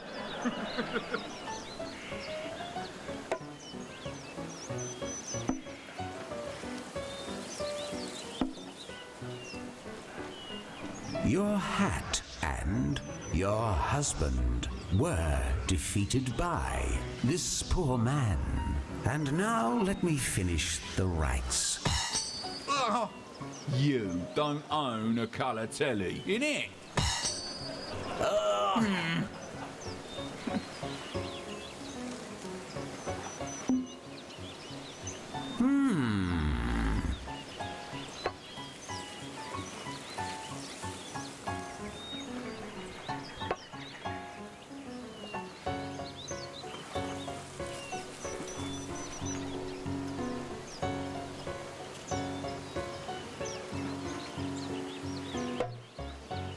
Oh, bad grammar.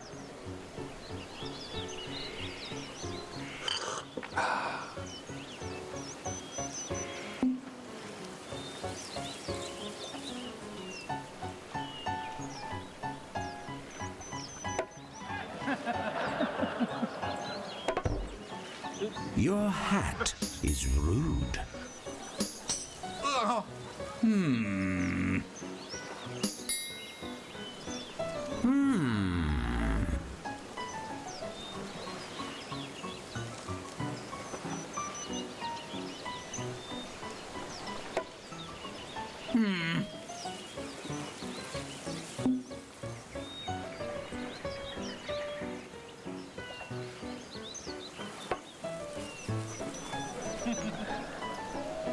It's getting real personal here.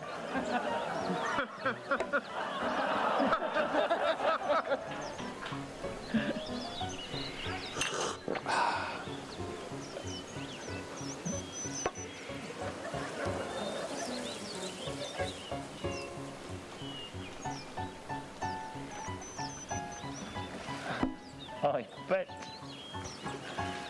She's in the audience, man. Your mother made a poor deal with an ordinary pigsty and is very naughty.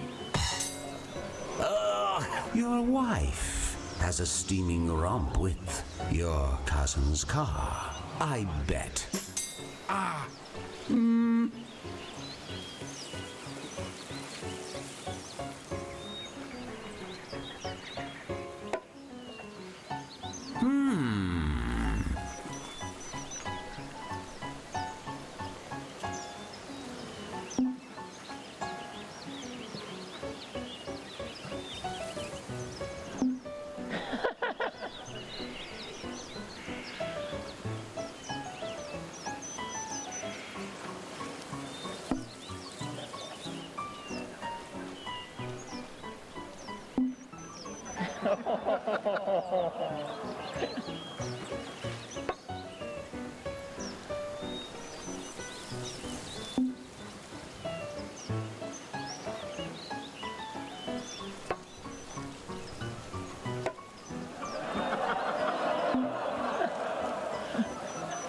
Your math teacher is very naughty and probably murdered your sense of style.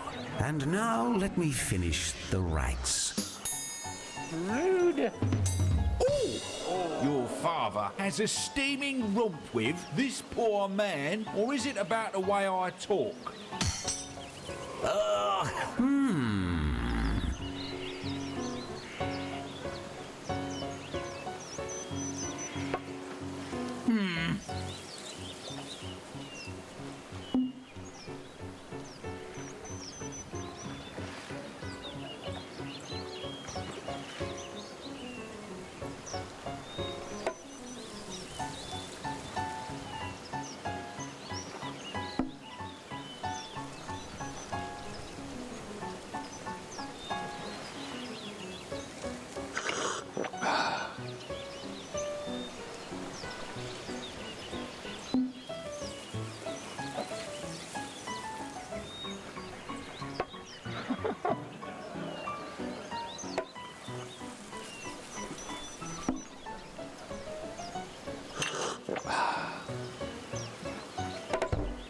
Your son and some dog worked with a public loo?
Your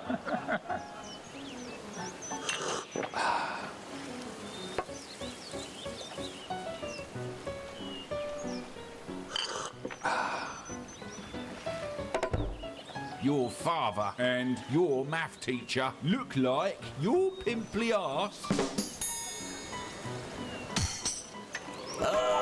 You go around murdering people, and your husband has worse hair than this poor man, and the dead one still dreams in Relia.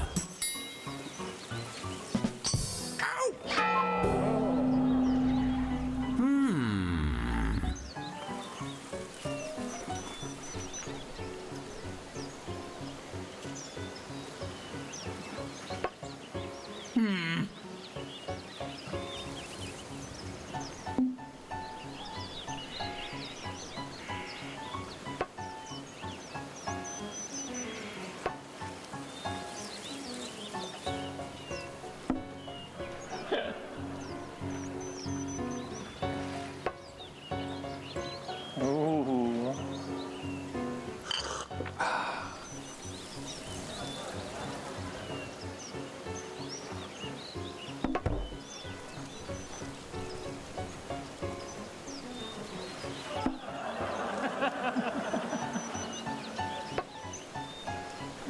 Your sister and your father are not interesting. And stop being a Burke. Ouch! You dance like a public loo. Ah, maybe you're not a murderer, but you sure have a filthy man. mouth. I'm still One win, calling the Commander police. Zim. Please do. I deserve a death sentence for how I treated you. Let me just finish my crumpet. The end. All right. Dexor, Dr. Senpai, come on to the stage.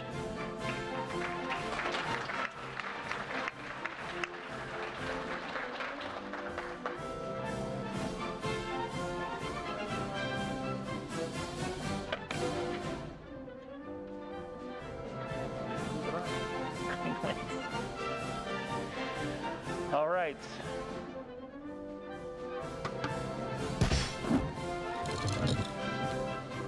Oh, hold on. Dexter has to select first because of the audience eyeballs. We unlocked a person.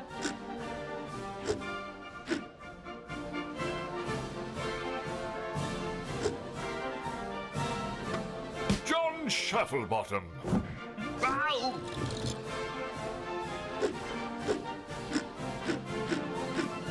Look, if you're giving me the chance, I gotta be serious, Sam, Sirius Stone. Ah! Here we go. Well, you just unlocked him in your amazing win. But there's no repeat character. I so wish now to he's fair for complain you. about this parrot I purchased. The Norwegian blue? What's wrong with it? It's dead. That's what's wrong with it. Oh, no. He's resting. He's resting.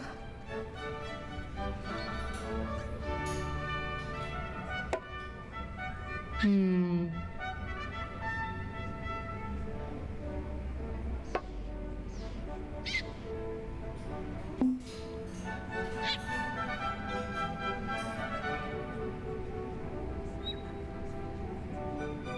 buddy. Oh. Oh.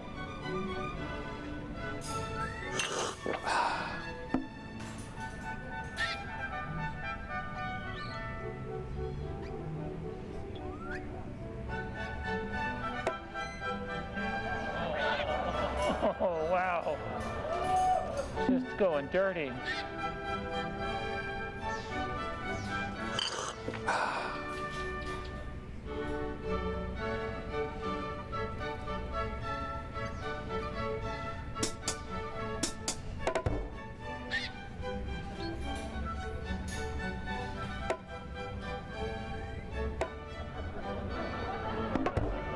Your father smells of someone insane and secretly adores a hamster. Oh, your husband will always be alone. Fun fact, they did actually get John J. Dick to voice Serious Sam in this. Huh.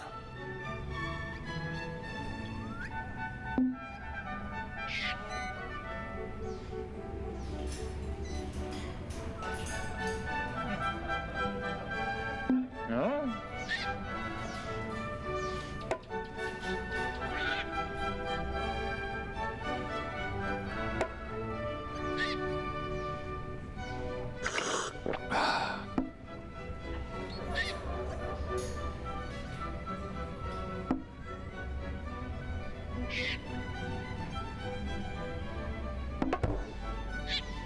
Insult launched.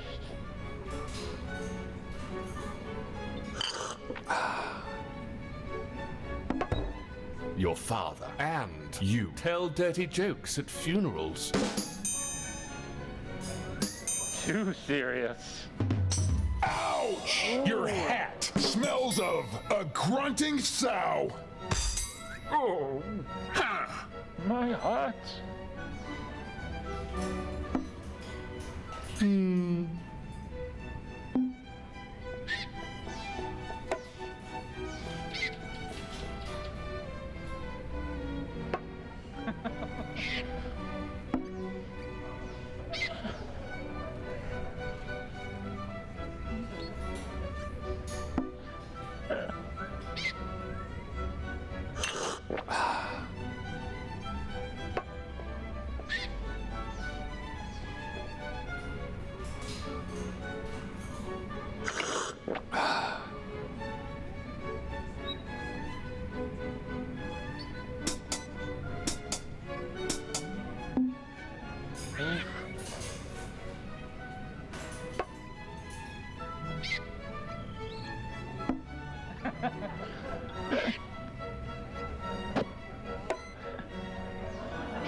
Poor math teacher every time.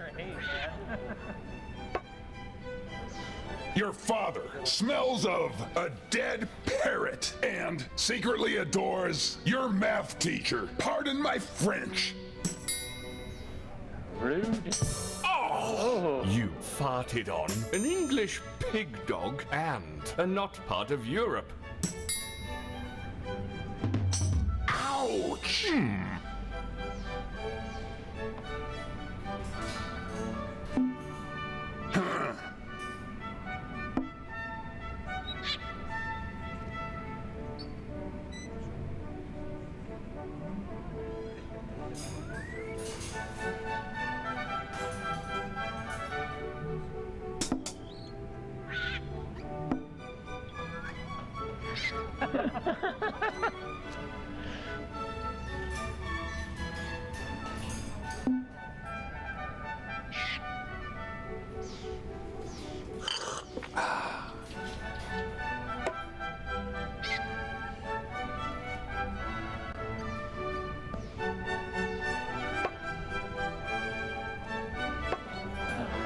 Huh. You and your sense of style were defeated by your wife, sir. Ouch!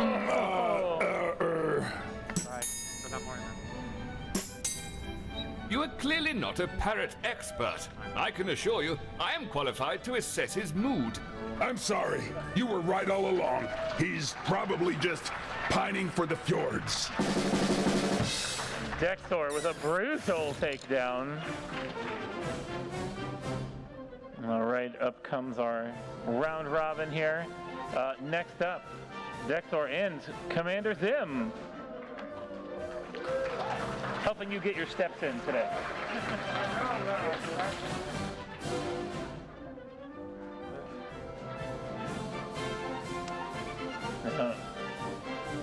No repeat characters. No replayed characters. You could pick a character you did not use.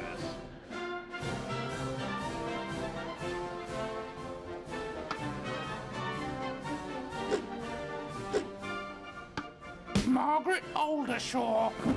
Ah! Ah! Oh, we've unlocked yet another. You guys are Howard Phillips Lovecraft. doing the work for me. Thanks. Train.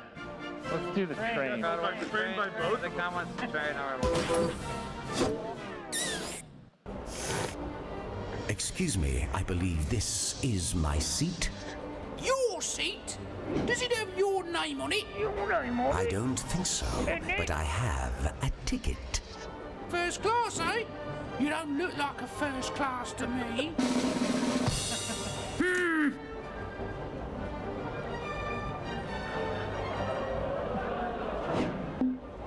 Your mother?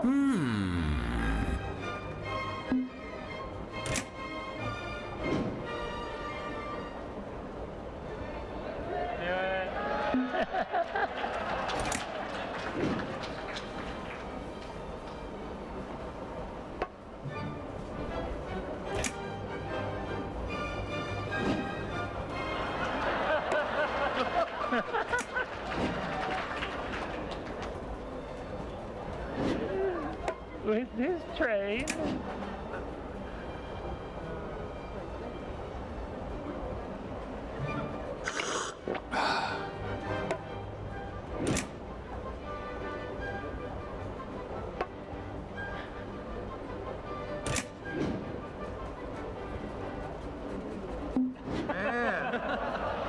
Man, the direct eye contact on this insult. Your mother poses nude for your country and has only local multiplayer. You have a steaming romp with this train, which will make you die or go insane. By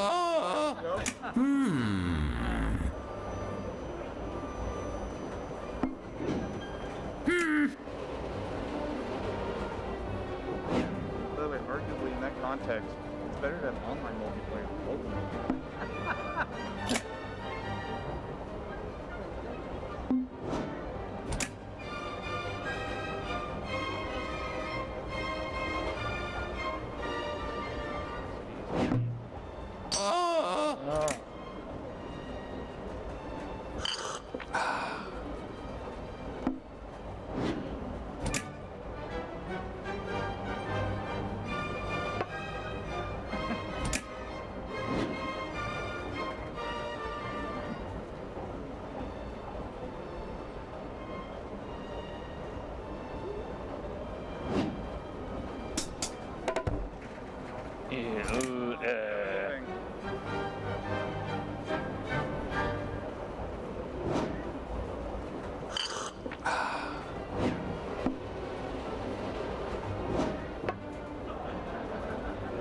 Again, she's in the audience. Your wife has tiny feet and is getting fat.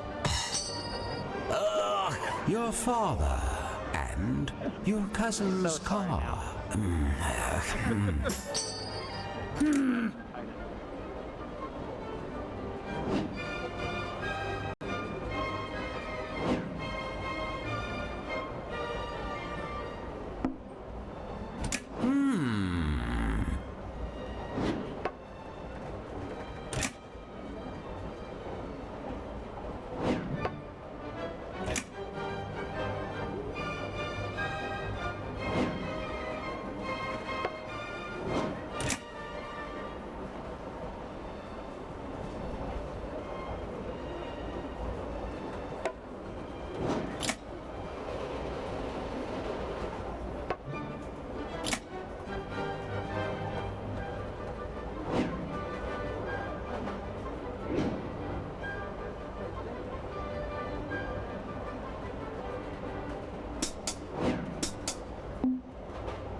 Nope.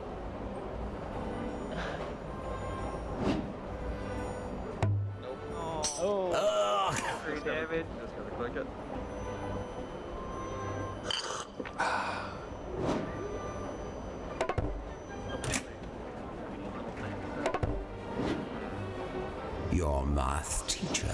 is rude and was defeated by... You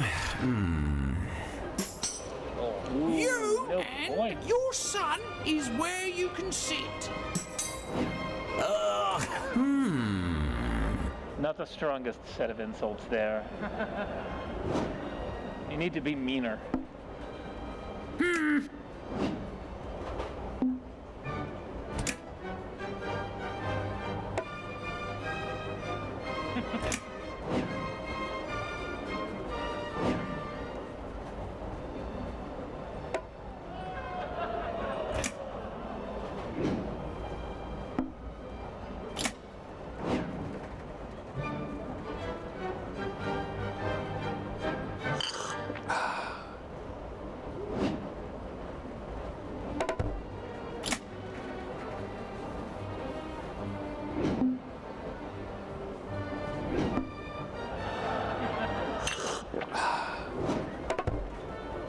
Your mother will murder for a seat reservation and farted on your seat. Oh, your son has no life experience. Yeah, with the reality. Fun combo plus reality plus rude. No. Oh.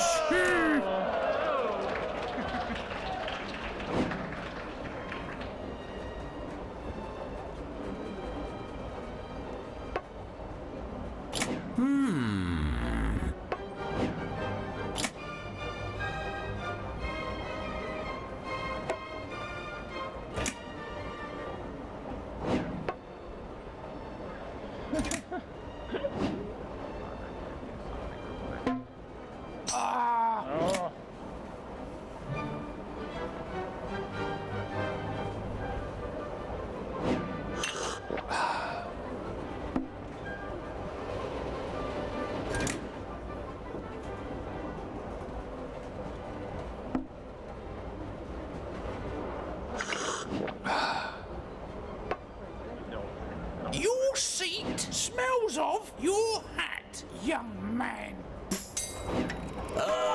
Your father puts on Granny's clothing, and the dead one still dreams in Relia. Oh, not quite insulting enough. Commoner to sit here.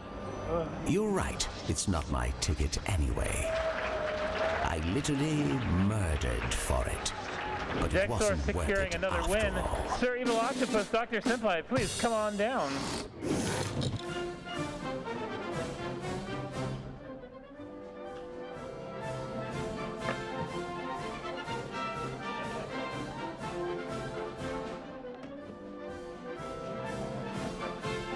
All six.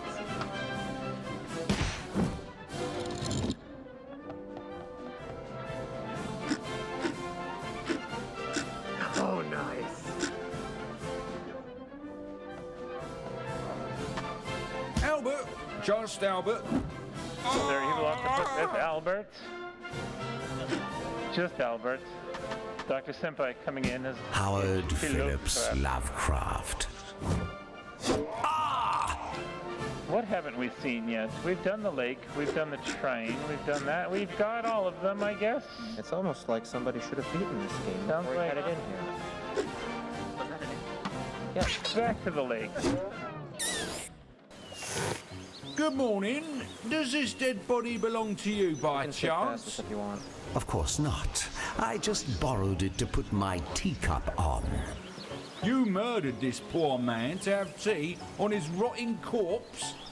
How could I murder him when I was hiding in a shrubbery with my rifle the whole morning? All right, you might have a perfect alibi, but you can't deny that...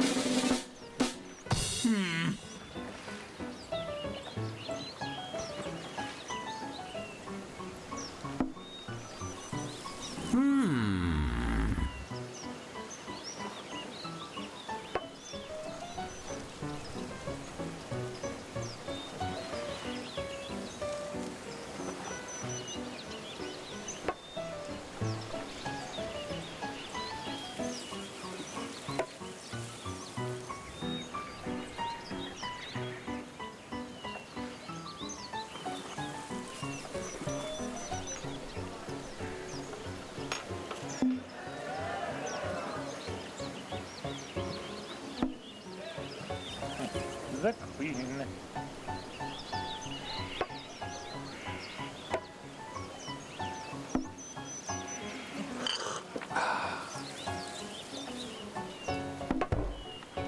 You were defeated by the Queen, and your hat is vile. Ah, your father doesn't own a colour telly, you inbred twit.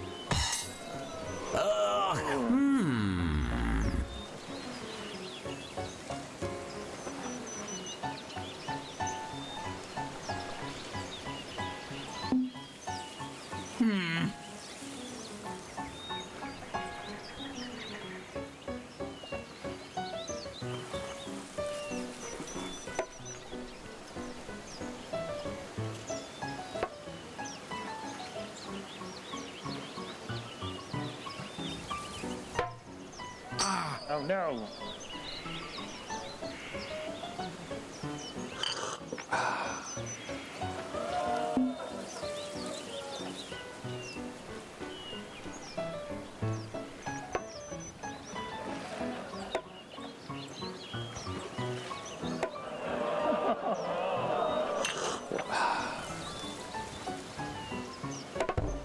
Your sister is stone dead and will always be alone.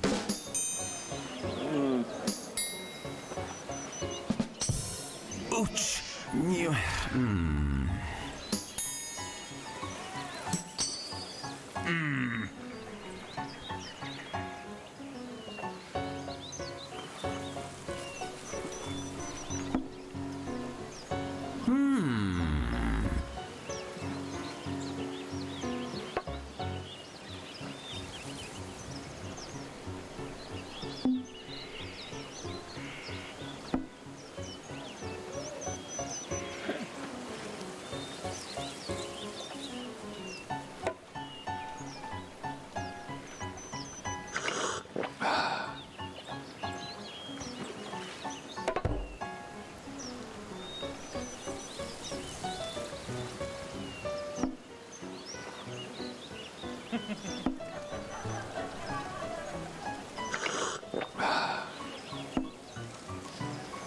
Your mother and your country probably murdered your kettle and stopped being a Burke. Ouch! Your wife is dull and ugly. Ugh.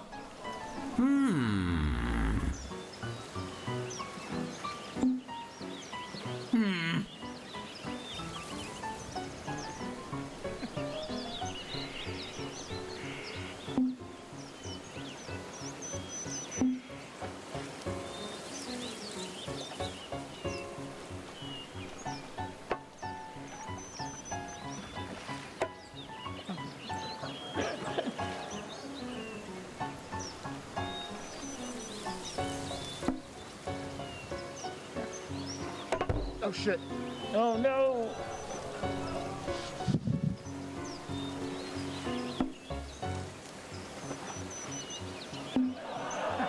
Oh wow. Your son and you were born in your mother, you ginger. Ouch!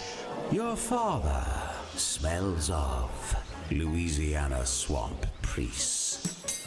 Ugh.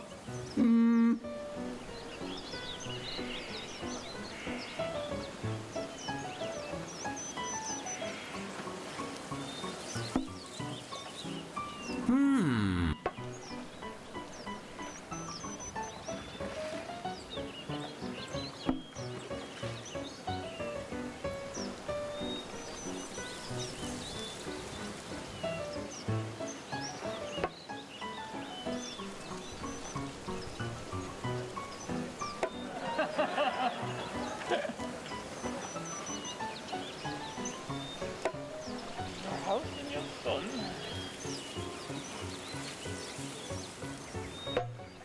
Ooh.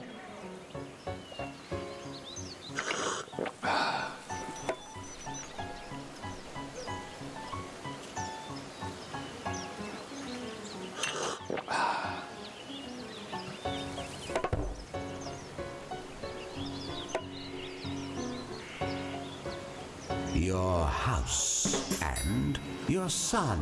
Hide in this shrubbery, and the dead one still dreams in Relia. Ouch! Your country doesn't like the communists.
Your country wears second-hand clothes and never heard the call of Cthulhu, which will make you die or go insane. Your son is racist, and you know it's true. Time for a tiebreaker. Oh, wow.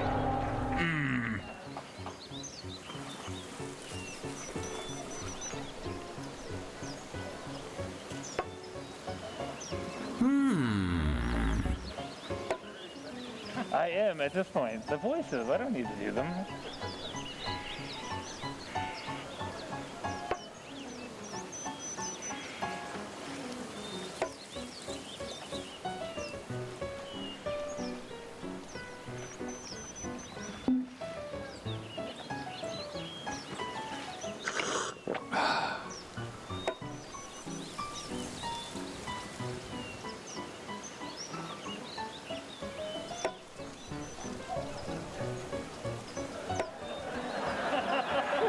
Your wife and the African swallow never watched Star Wars, and that's a load of bollocks.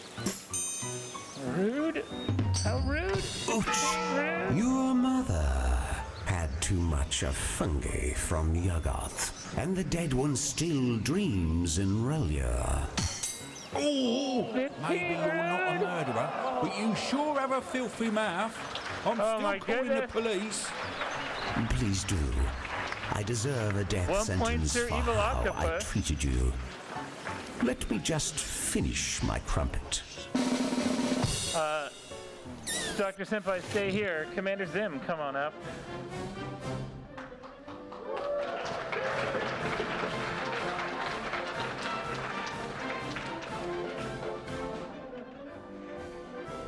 Am I player one? You can be player one, yeah. It just Doesn't matter. You just have to be the first one to select now that you're on that side. Sir Arthur Knight. Ugh. Ugh. Coming in. Holster dude. Ah!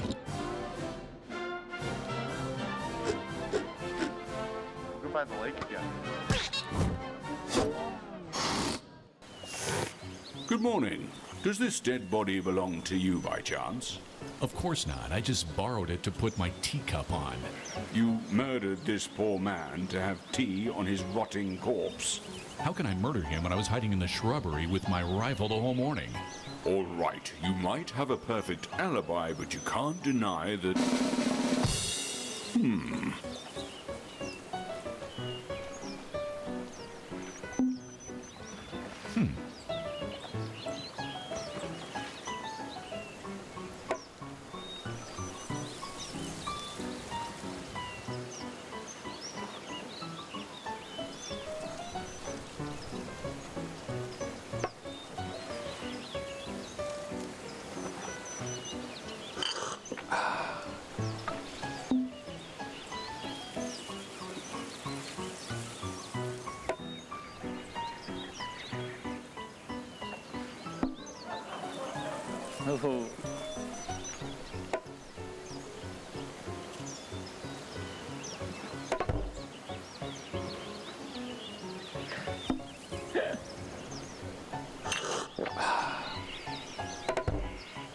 father is silly and changes into a hamster.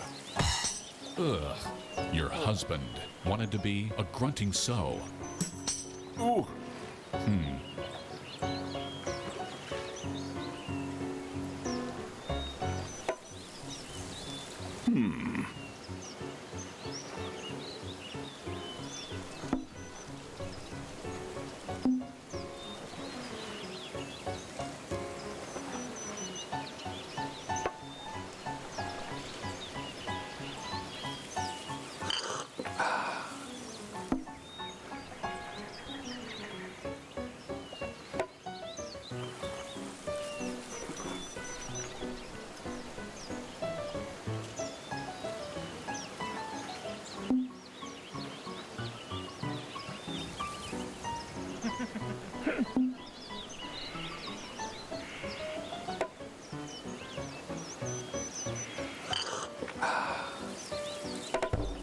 you and a public loo have bad breath.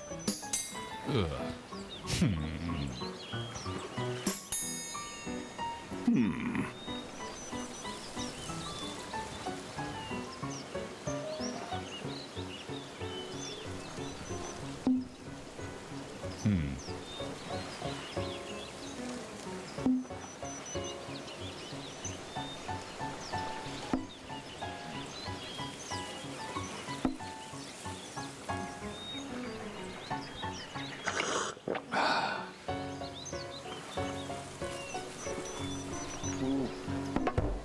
Your father is getting fat. Your beloved auntie goes around murdering people and dances like your son, mister. Oh, Catching right back up.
your sister has an unsightly face and doesn't like your sense of style. Ugh. Your son has bad breath and signed my petition.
Your mother tells dirty jokes at funerals, and your husband is gonna burst with piss.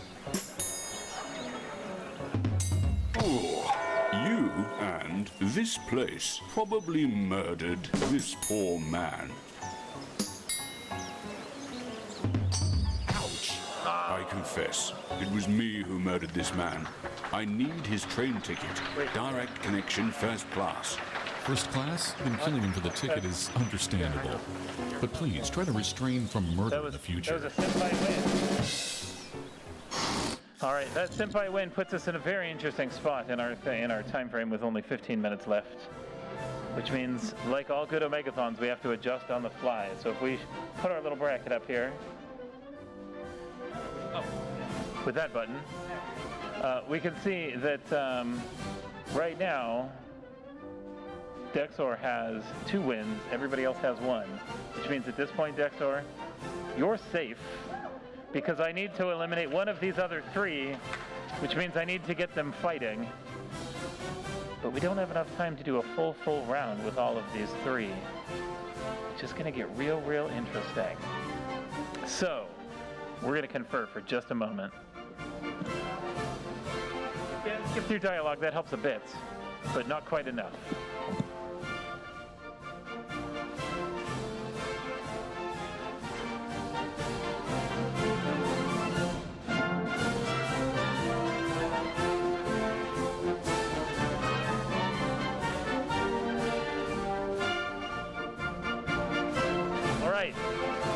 We figured it out. Each of you will take turns insulting. You get 1 insult to the other person, and then we will get that total point of how much damage you did, and then we will get, Zim's total against Sir Evil Octopus and total against Senpai, and that's Zim's points. And same for the other 2, and whoever has the highest out of those insult points wins. So, let's give Senpai a breather since he was stuck up here for a bit. We'll put Octopus and Zim. Oh. Should we let the audience pick who they play? Okay. This side of the room, I need someone to stand up. All right, you win. You get to pick who Zim is playing. You can just, pick from there. That's okay, loud is good.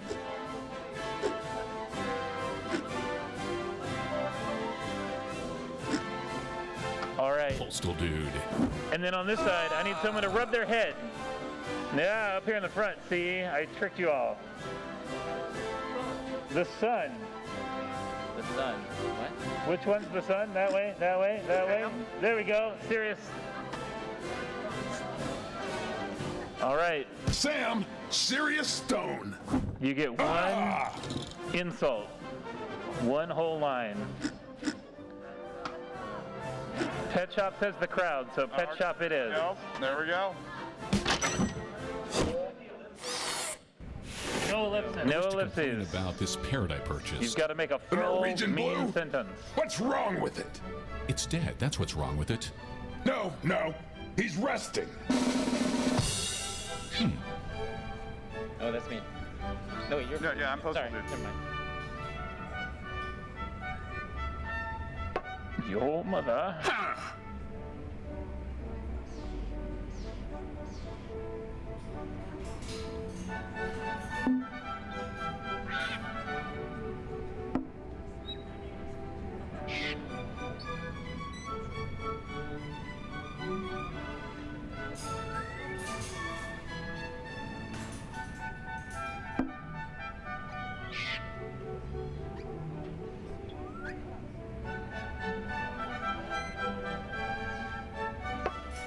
Who's sealing the deal?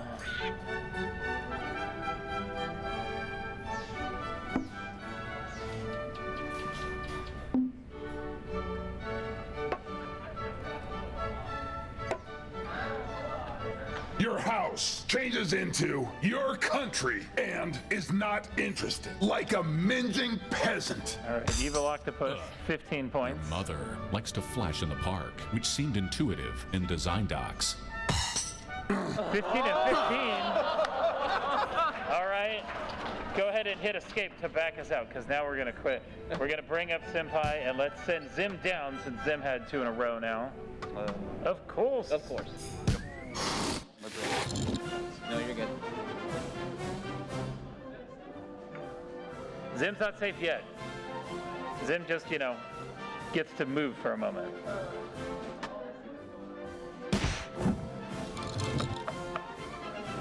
All right, this time from this side, whoever's birthday was closest to today.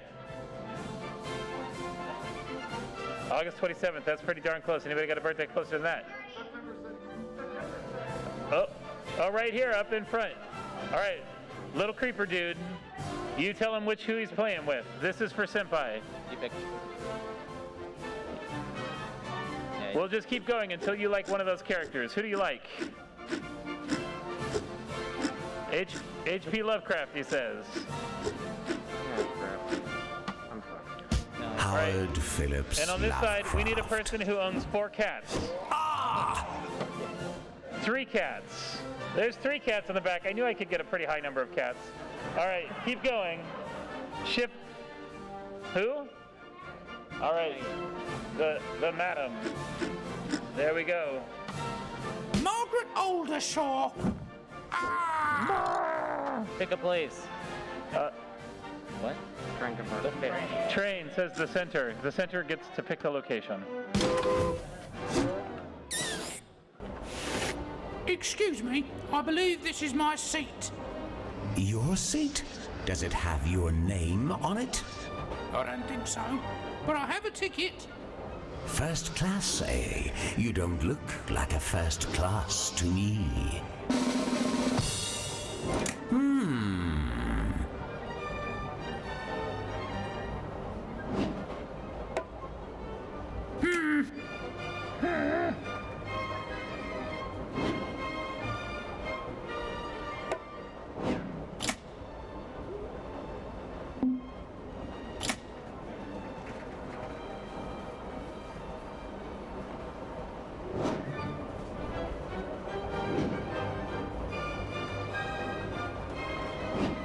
Are we allowed to do a bad grammar?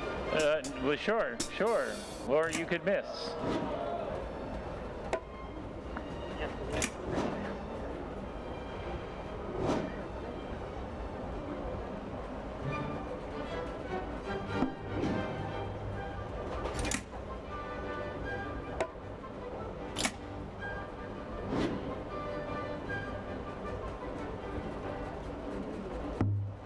Ooh.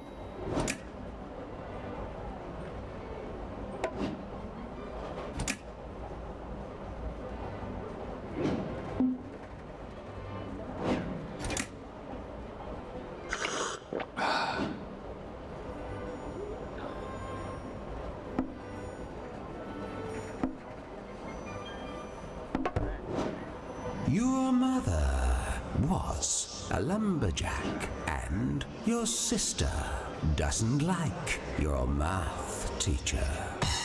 Your 14. son doesn't own a colour telly because you're a spoiled brat.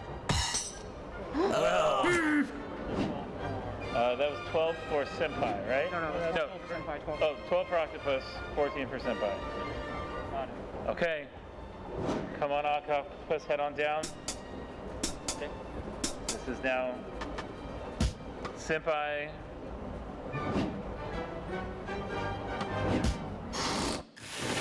Senpai v. Zim. If you die here, we'll be very upset. Yeah, please don't tie. Someone be more mean than the other one. All right, over here, someone wearing, I don't know, what do we want? Orange shoes. Someone wearing orange shoes on this side. No, you have orange shoes? I do. Actually, it has orange shoes. That's not fair, though. That doesn't work for you. Let's go with purple shoes. Somebody wearing a cool color of shoes. Stand up and claim your cool shoe color. In the back. Y'all have boring shoes. There's purple shoes in the middle. We're going to the middle. Forget you boring shoe sides. All right, pick somebody for Senpai here. Keep scrolling.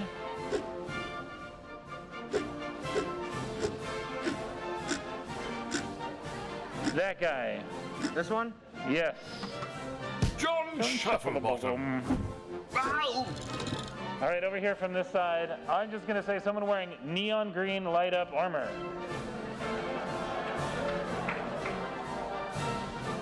All right, keep him going. Lovecraft again, they say from that side. We're a big fan of Lovecraft. Howard Phillips Lovecraft. Ah!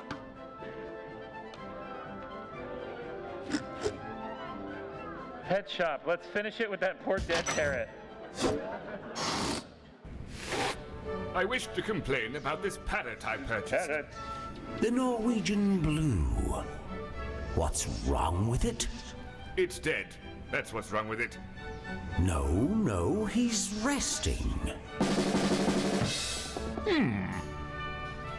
No, that's you.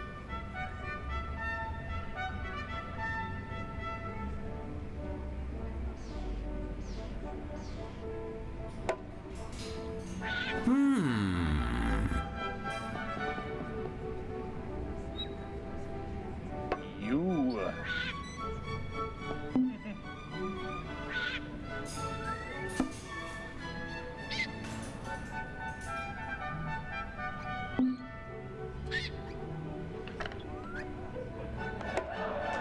Oh, wow. Brutal. I've gotten real mean in this last round.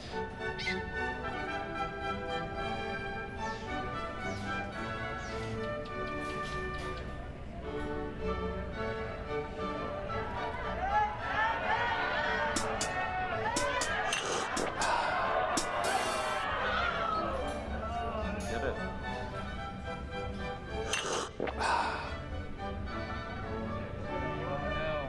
Oh no. And your son can't dance.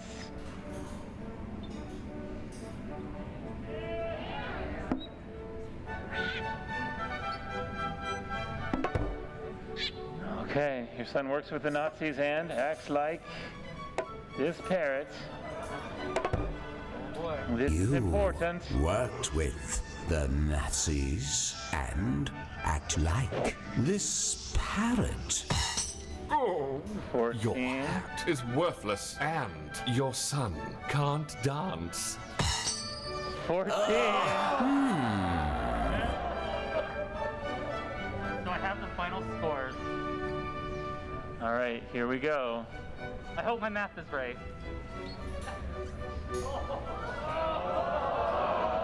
27, 28, 29. Zim moving on to the final round. Sir Evil Octopus, Dr. Senpai. I hope that you recover after these crushing insults. We will see Zim and Dexor tomorrow in the final round, 5:30 in the Paramount. Meet us there to watch them fight for the final. Thank you for coming. It's exactly 6:30, people. We did it.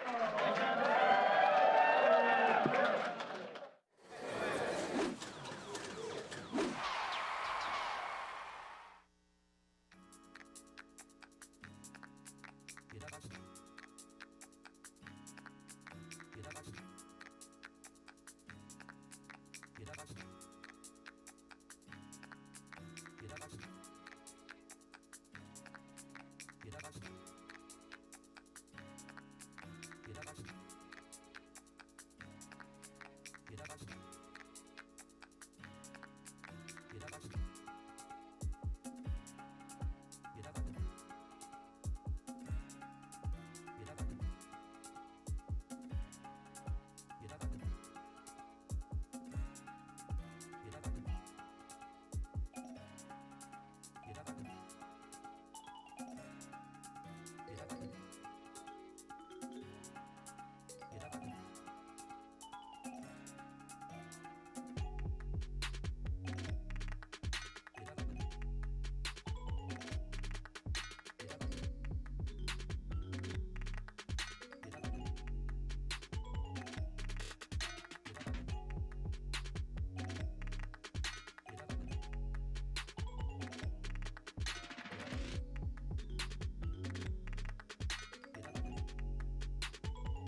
That's my man going down.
That's my man going down.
That's my man throwing down.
That's my man throwing down.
That's my man going down.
PAX panel, make some noise.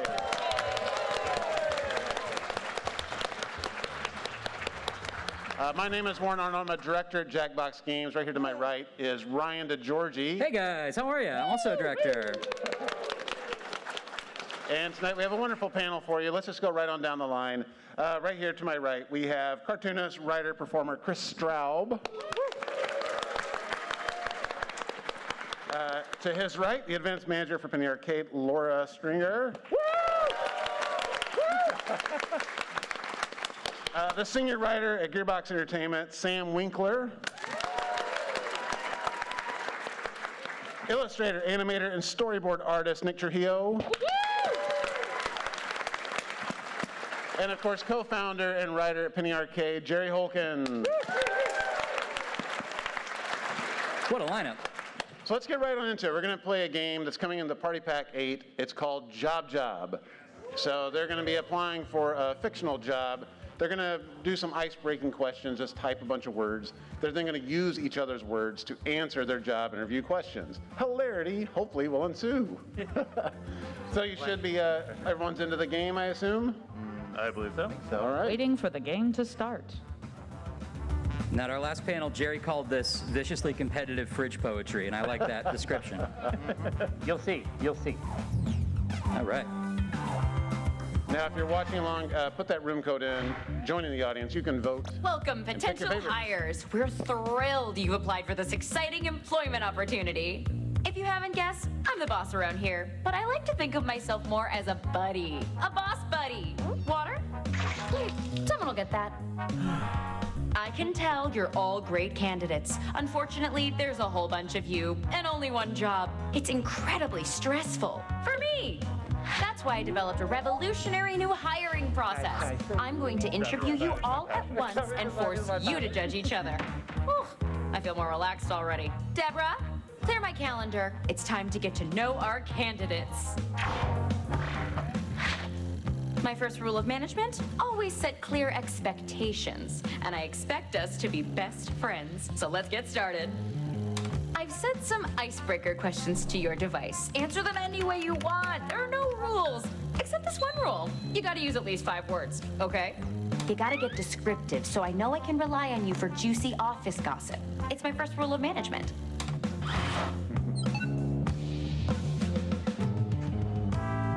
All right. Okay. Now, unlike Quiplash, these icebreaker questions don't have to be hilarious, sort of just generating some fun ideas, some fun words for the other panelists to use in just a moment. Yeah, usually it's a good idea to be verbose. Put some weird stuff in there, wouldn't you say, Ryan? Yeah, absolutely. Or some weird words that you just like, hey, I want to see somebody use this weird word. Yeah. Because you do get some points when people use your words in their answers. Yes. I literally did this like 3 years ago. It's weird he makes you keep applying for the same job. Yeah.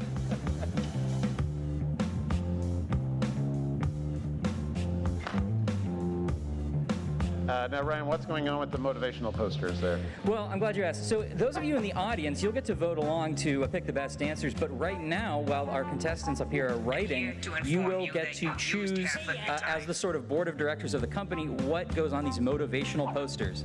So like this one, Serenity. It's too small to read, but you'll see it. The TV is very far away from me. Love it.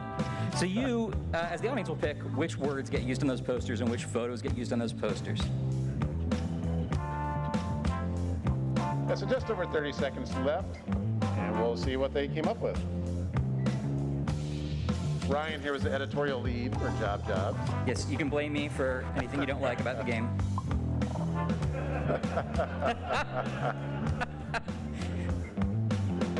Courage is triumph over cats. All right, 15 seconds. One of my favorite things about these games is when it tells you all of your answers at once and it creates for you a kind of experiential, poetry. Like you could read them. Yeah, I tend to screenshot them just for myself for later. Okay, I'll just And you know file that you these. did this. That was your fault. What just I happened. made this for myself. I just started writing names like it was a phone book. Yeah. Every word I know. Oh. It's fine. It's fine. Terrible. Death is a part of life. Now that we're all Oh, friends, I'm sending my first incisive interview questions to your device. But instead of typing your responses, you'll be using words from your fellow interviewees to answer the questions. Pretty innovative, right? Tap any word you see to add it to your response. If you make a mistake, tap the word again to remove it. I have a feeling I'm going to know which words are Jerry's. You can also drag words Oh, around to crenellations. rearrange them. Oh, we're gonna have an interesting time. Can't find the right words for what you want to say? Then say something different, pal, because that's all you're getting. The first rule of management is limitations foster creativity. The Justin Bieber song. Sorry. Oh my God. Holy shit. Laura is seeing for the first time the word soup that she's been given to work with to answer these interview questions.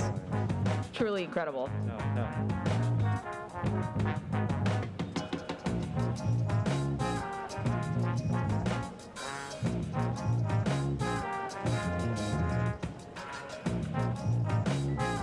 And they can use any word available on their device. That's correct, right? Yeah, you can use words from any of the player submissions. You can use words from the question itself. You can use words from the instructions. Ooh.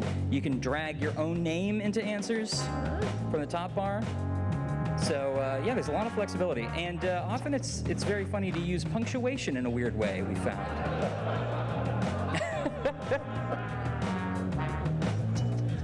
Oh, there's a word limit. Hey, you're halfway through the timer. About 60 seconds here.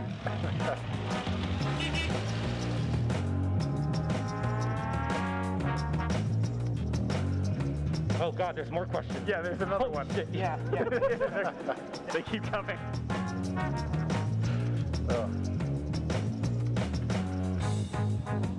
I'm getting a pretty good preview over the shoulder here of what might be to come.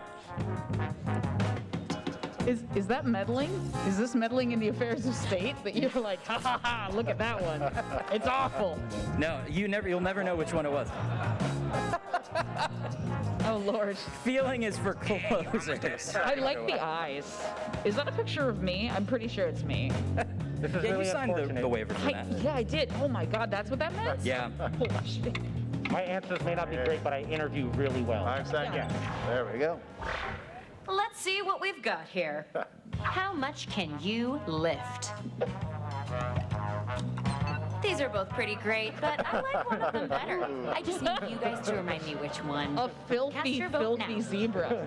The weight of the dirt. Who would win in a fight? Yeah, sodden A with mud. sodden wet. Both really impressive. Something's heavy. There's a heavy option. Yeah. Great Scott, as it were. Oh, Well, wait. Whoa. Okay. That's a synergy. Everybody agreed. To the audience. Most everybody. We did it together. What makes you cry? Literally. And did I mention the board of directors are voting along in the audience? Well, they are. You ever just burn your face being the hottest dude? Nice, Chris. Go. There he is. Wow. Enjoy it. Synergy again. Because people like that emotion. Mega snap. Using words from 3 different people is worth a bonus. Nicely done. Yep, use 3 different authors' words. Yeah. A little extra. What's the best way to multitask?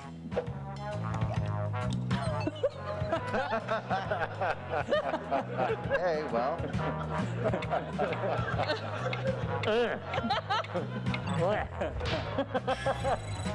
Are we sure they're not just writing these? Or Yeah, they might actually hack the game, I think. PAX. I panicked. I What had would you no consider idea. the rough part of your career? No, here we go.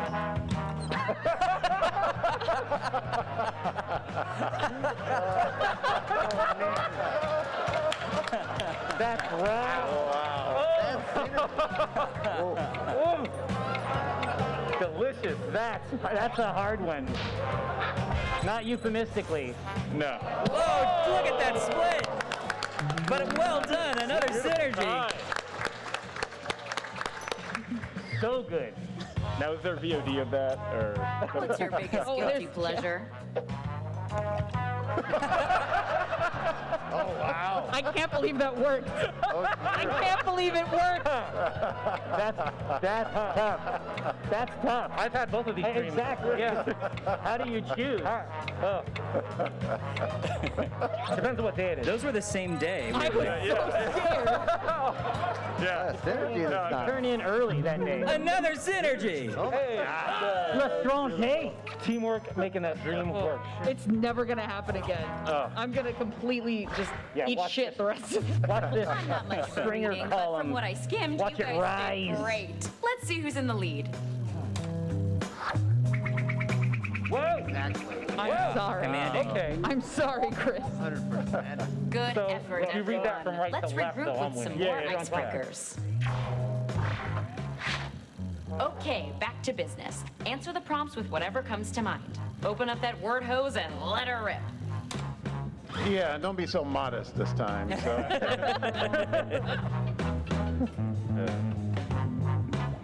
If you're watching along, whether you're here in the audience or watching on Twitch, you can go to jackbox.tv, enter that room code KUUE, and vote along and affect the outcome of the game.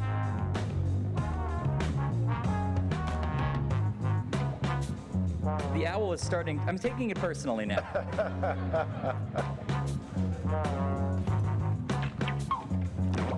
Hey, let me out.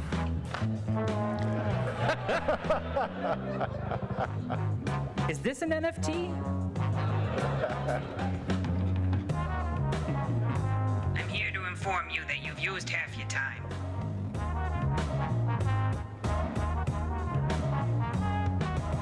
Dude, the tracks on the new music is just bop after bop. Thank you, thank you. This is Brian Shard composed this, Andy Poland, and yeah. Brian's an absolute badass. Andy Poland and Elise Watman also did music for this. Finish your answer before time runs out. Pork like nobody's watching. That's a quote from Benjamin Franklin. Yeah, I was gonna say. That's actually my favorite Benjamin Franklin quote. Yes. This counts as your orientation, by the way.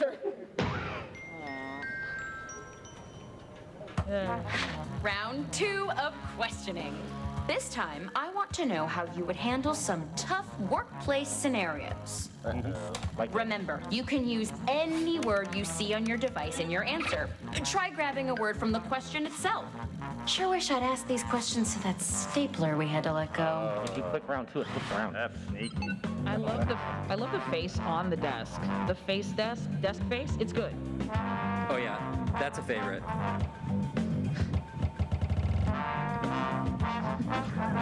Shit.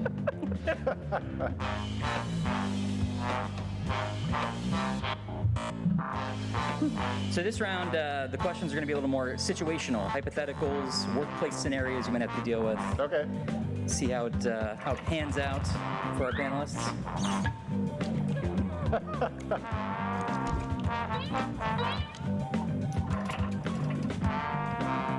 Yeah, it's a nice progression because it's into then, like I said, situational, and then the third round is a different twist altogether, correct? Exactly.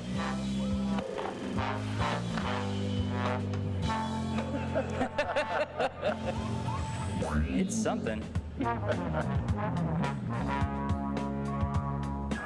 Half your time is up. About a minute left. Yeah, I'm not feeling it this time.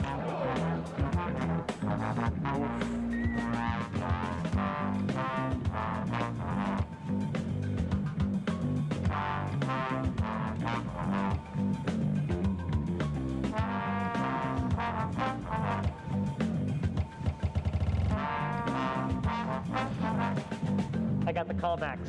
I got the callbacks, classic Jackbox maneuver. You've given Jerry the nuclear football. How many keys on this thing? Hurry up, you don't want to run out of time. 5 seconds. Just kidding. Guys, I think I peaked too soon. Oh, I did hit submit. Show me what you got. You decide to play hooky from work. I won't tell. What do you do instead? Go to PAX. Choose your favorite.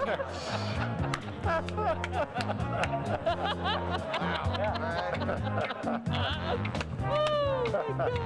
That's a sale. I'll see you there. This round, good answers net you even more points. It comes in pictures. It does. The filthiest Sonic. Give it a point. How do you convince your coworkers to come to your community Oh my God, why didn't I theater get this show? one? Oh shit, I shouldn't have said.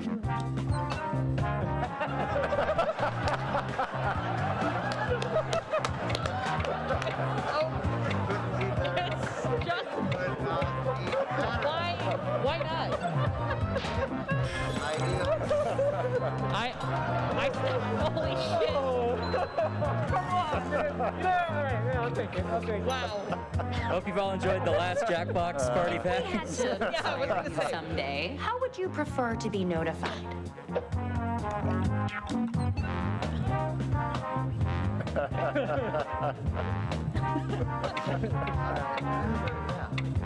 Oh my God. What a game. Amazing. What a game. Is this what you do for work? Yeah, essentially. Thank you. Thank you. Yeah. Nice trick stealing words Drag from the the stallion to question. space. Just about any text you see on your Is device that is fair Vodka game. Man or Vodka Man? What do you think it is? I'm sorry. I shouldn't have. Jammed the costly office printer, perhaps permanently.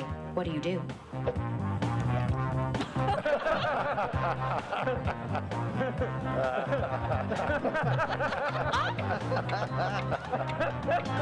I did try to, I considered hitting both at once to see which one would register. Wow. Oh my God.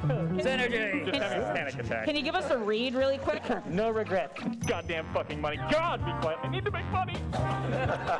It's down to you and Jerry for the big promotion. Oh, no. What do you do to make sure you get it?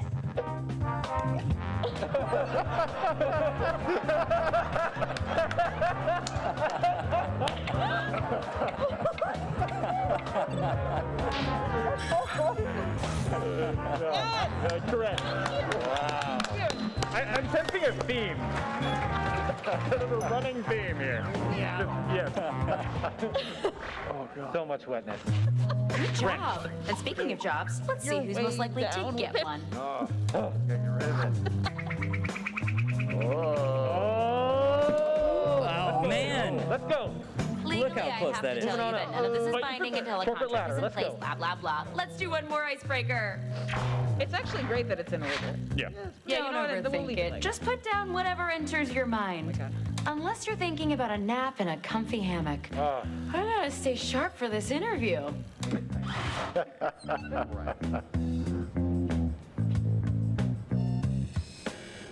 one final round of icebreakers.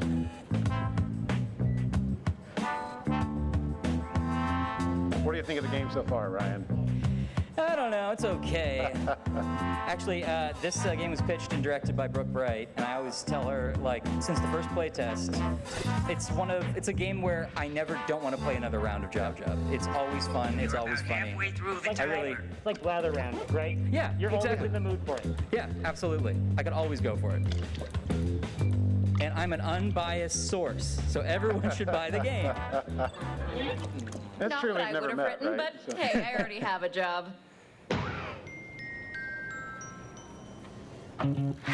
Okay, it's the final round, and it appears we're missing something. Your resumes. Probably my fault. I used them on my vision board. But you know what? I don't need resumes. Just finish the personal statement that's already started on your device. Boy, if someone asked me to define my entire life in one statement, I would probably freak out and blow it. But I'm sure you'll do fine. All right, it all comes down to this. I know who this Our panelists have 2 short phrases to fill in to describe themselves as a person fully. And I have a feeling Benjamin Franklin will be involved.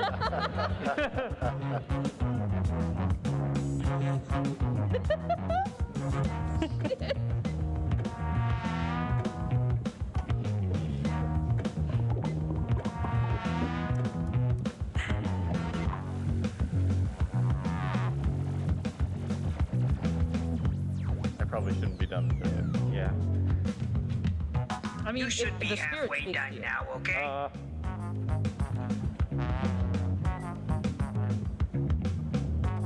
Gonna look busy up here.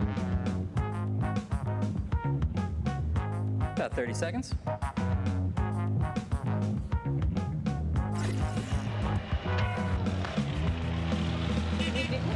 I peeked. Don't let me down. Yeah. Here we go.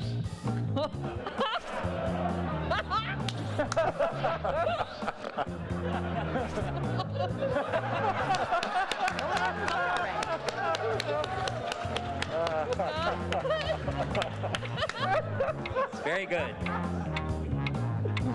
Oh, it boils way down. Those are the same sentence. I did try to break the game. I did try to hit them both at once. I'm a Keep shitty putting in the person. cheat codes. I did. Oh no. It's the last round, so let's really jack up that score bonus, shall we? A nice blast of money. Nicely Oh, done. and a synergy. I know. Everyone's a hive mind. An odd number means our 3 best applicants get to fight it out. Mike, you gotta read the whole thing.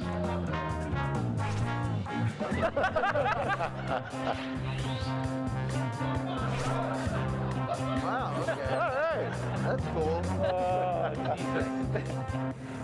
I, of course, can't comment. That's a lot of business. There's quite a bit of business here. Business. Pieces of business, many about. That's a lot.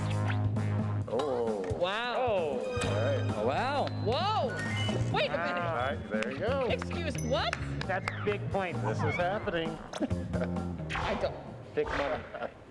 And that's Big it. money, big The money. first rule of management is never fall in love. But one of you has stolen my heart. Ay, ay. Oh my God. Laura takes it. Wow. The job goes to... Congratulations. You're our new minister got the of micro job. and macro Think about. The Minister of Micro and Welcome to the Macroaggression. team. All right, this and is my. Owen, you're fired. Oh wow, $49,000. Incredible. That's Job Job. There we go. Holy shit. Well done. Last Job Job, part of the Jackbox Party Pack 8 coming this fall. Wait, can I get it? You? Yeah. Yeah, you can get it. Yeah, you can get it. How would I? You can get it. Hey, okay. Now who here? Never mind. Now we're just So- boosting its ego. You can get it. How would I obtain a copy, I wonder? Well, it'll be available on all major platforms this fall, correct? That's correct. Yep. That's it. Great, good. Spend those That's as rings. much as we rehearsed. So. That's as far as we ever get. So we're going to go into another game. This game's called The Pole Mine. So this is a survey game. We're going in this game, you're going to provide answers to questions, and we're going to then rank those answers internally, and then they have to figure out how they stack up and try to find the right answers without picking the wrong ones. You'll see it's in a cave. The witch is holding you hostage, and you must escape by picking the right answers. So we're going to get the room code in. The room code is. Now, I hate working together with people. Is this a game where I can play against them as a team? That's right. You can form your own teams. There'll be 2 teams comprised of the players here.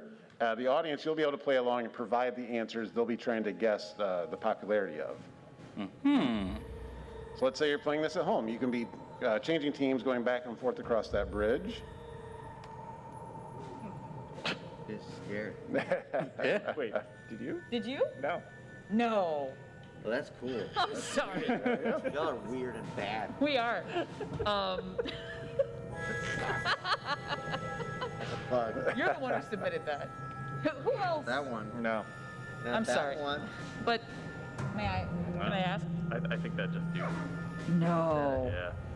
Damn it. All right, teams are set. I will never know what's happening. All right, so either 2 people put in the Dragula Slammers, or something happened here. Not so fast. Ah, it appears I have some unwelcome visitors. Oh, goody. The ominous eye you see watching your every move belongs to me, Laverne Cavern, the only witch preventing you from being stuck permanently punished for your pilfering. And what should I call you? Okay, interesting choice. So here's how it'll go. Each of you would-be adventurers will be presented with an opinion-based survey on your device. Pick the options that best suit you. You'll pick the top 3 for each prompt you're given. Also, be sure to pick them in order of preference. 1 will grant the most points, then 2, then 3. Once everybody has made their choices, you'll have to try and guess which ones were the most popular. Correct answers will reveal the safe path. Wrong answers will give you a good scare. So be careful, because I have a lot of monsters and no insurance. And it seems we have some looky-loos along for the ride. They can't play, but I will let them answer surveys and skew the results. So let's start with build the perfect organism using parts from other animals. Excellent. Normal question. So pick your top 3 and make sure you pick them in order of your first, second, third.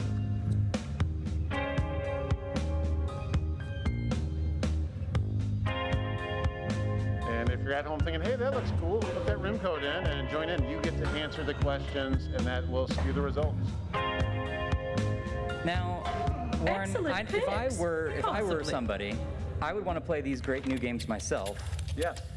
Could I do that on the floor Now 2 that I've of combined the all convention your center? answers, your challenge can begin. Could I do that on floor 2 of the Behind convention this center door, at the your Jackbox task is stage? simple. Yes, Find you the could. top Okay. 3 answers while avoiding the rest. For every correct answer, I'll give you a nice bright torch. Pretty handy down here. And for each one you get wrong, I'll be taking a torch away. Since you've each brought a torch with you, you'll be starting with 1. Let's begin. I picked the bravest team to go first. I swear it wasn't random. Choose the door labeled with what you think is the correct answer, and then it's up to this player to make the selection. Each player will get a chance to open a door, but for now, it's all you. So talk it out. Top 3. All right, so top 3. It's got to be cat ears or. It's got to be cat. Cats are popular. That's like it's the- either cat ears or octopus tentacles. I was gonna say, look at this crowd. It's kind of. All right, octopus tentacles it is. Going Yeah. once, going twice, Yep. and here we go. All right. They got it. Yeah. Number 1. Sickos. Solid. I just like look at All right, this crowd. crowd. It's awesome. It's What true. are we looking at? What do we think, Grasp? I mean, it's got to be Listen, Hawkeyes. Honestly, I was at Hawkeyes as number Hawkeye. one because Yeah. that's important. It's safe for 2 or 3, I think. All right. So what do you think? Eyes? Eyes. Get those eyes. All right. Here we go.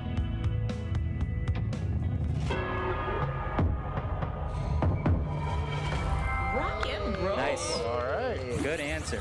Oh. Got it. There's food still on the table. Oh, man. Alright, so I know for sure that I put cat ears and monkey tail. Oh, sorry, cat ears and firefly bun. I also picked cat ears, and it's the universally loved gotta be creature of the internet, so it's really It's easy. cats. Cat ears. Cats 2019 was good, actually.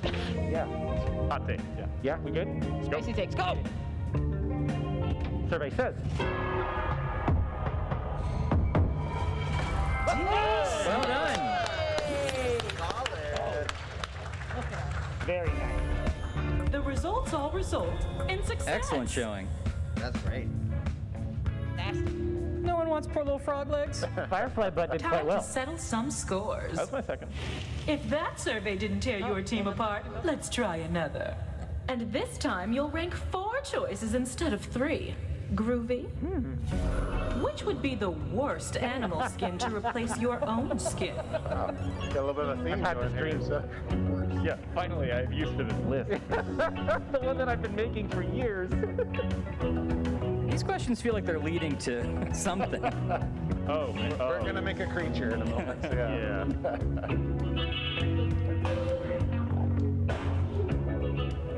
Oh, you can like rank them. I literally was just like, oh, choose any. They come in. No, it's the order you pick them. It's- it, yeah. it really, weighted. it truly is. I guess it really was a night to remember. All right, everybody raise your hand if you picked them. Everybody raise your hand if you slammed in the back of my Dracula. I'm sorry, I just discovered the song. It turns out it's incredible. Oh, it's so hot. It's very so good. hot. I just, who knew? You know, apparently everyone else. The Wachowskis. The it's true. Also have to watch The Matrix. You've wasted half your time. See what I've got in Did I store say for you wasted? next. Good. Entree. The second cavern is a bit more challenging. This time, I'm not looking for the top 3 answers. Oh. For this round, you'll need to find the answers ranked 2, 3, and 4. Ooh, avoid number 1. Or the bottom. Yep. I'm afraid. Okay, crap. Now, obviously, snakeskin is the worst, It's one of the worst. right? So I picked frog as the worst. Tropical frog, I think, But is 2, snakeskin's 3, pretty bad. or 4. Where you at? Tropical frog. All right, let's try it. Let's see what we got. Let's frog it up. Oh, that's no luck. Wrong door. What? You gotta eat. Whoa. It was the worst. Really? Yeah. In frog? Good instinct. You're gonna be tripping constantly. Oh man, now it's a freebie buffet. 1, 2, 3, 4. 2, 3, 4. I said elephant because people were talking about elephant. So if we're talking about the second, so elephant because it's unmoisturized, I would feel like wrinkly. So I feel like cow would be a terrible animal skin because it's the most in demand for all the leather. You Oh, you'll be hunted. Yeah. You I thought about the process of like shedding. Yeah. And I was revolted. No, I really I want didn't snakeskin read for that about. reason. I didn't read Animorphs. Anyway, my choice is elephant or snake skin. So figure it out, Sam. I'm down with Sorry, elephant. it's your Down with choice. elephant? Down with elephant. We're gonna go elephant. If I'm wrong, you can cancel me. I'm so Hey. Nicely done. I remain on Third. Oh, oh. Yeah. I'm sorry. All right, Craft. I failed you all. All right, listen. Now it's snakes, right? We got to go back to snakes now. All right? It's going to be snakes. We picked the Snake snakes, City. right? Yeah. Settling the snake. It's the least like us. Snake City, baby. Magic. Nailed it. We need Yeah, these yeah, questions. that's all right. Makes sense. Worst. Okay. What's the 4th worst animal skin? 4th worst animal. I think about this constantly. The word, what is it we've got? We've got 3 and 2. We need 4. Yeah. Yeah, we need 4. Jesus Christ. Elephant got chosen. Snake got chosen. I thought the cow argument was actually pretty Cow was good. pretty good. I chose penguin. So, Penguin's gross. Okay, I also did. We have number 1. We have the best. We have the 2nd and 3rd best. We just need to avoid the bottom of the barrel. So we have to find the best one out of these 4. I've given up my cognition and sentience, so just tell me what to pick. Cow. All right, pro strats on this cow. You better be right, or I'll harvest your own skin. Let's go! Nicely done. Nicely done. A startling result. Never even thought of that. I did not think you would find them all. Huh. I learned something today. Let's see who's rocking this cavern. Two teams, Jesus one Christ. final round. 0 witches who are not at the edge of their seat. And this time you'll rank 5 choices. You're on a modeling competition series, and the producers want to give you a new hairdo. Which animal Which one skin could would you? pull off? Oh boy. Doesn't this change per person? The hair. Yeah. Yeah. It actually might change significantly. Nick, I think you could do bald except bangs. I think that would actually bring. Now, Warren, the Dragon Slammers are in a commanding lead via, assuming the torches are the metric here. Yes. What do you think the Kitchen Nightmares, chances are going into the last round? Well, as you'll see in the last round, it can tilt pretty quickly. So they're not in the worst shape. It's still anybody's game. Exactly. All right.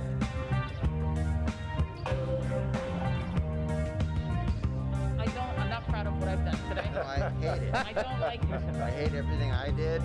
I hate everything that's brought me here. God, I've had some of these. Yeah. I gotta think about that entire life. All done here. On to your next challenge. And now for one last twist. In this final round, all I ask is that you rank the answer choices from the bottom to the top. So you'll need to first find number 8, then 7, then, well, you know how to count backwards. I have a few more surprises in store for you, but I'll spill the beans once we're inside. Ready? Okay. Welcome to your final trial. It's just like the previous 2 caverns, but with 3 major differences. First, you'll no longer gain torches for a correct answer, but you can bet you'll still lose torches when you're wrong. Unfair. Second, when you're on your last torch and you answer incorrectly, the game is not immediately over. The other team will need to provide a correct answer to eliminate you. And third, a team wins when either their opponent runs out of torches or if they complete the round with the most torches remaining. Got it? No. All right, so we need to find the worst. Yes. All right, so the worst. Spin blonde comb over. I feel like visibly wet Jerry curl. No, that was Visibly good. wet Jerry curl is extremely yes, good. Ready? Absolutely. Yes. All right, we're in this together. We die together. No luck. That one. Disgusting. Oh, he jumped. He bite. That means that some people here think they could pull that off. Yeah. All right, Kraft. What are we thinking here, Kraft? Listen, I'm at comb over. I feel like that's the one. What do you think? Thin blonde comb over. Yes. Okay, here we go. It's gonna be combed, and it's over.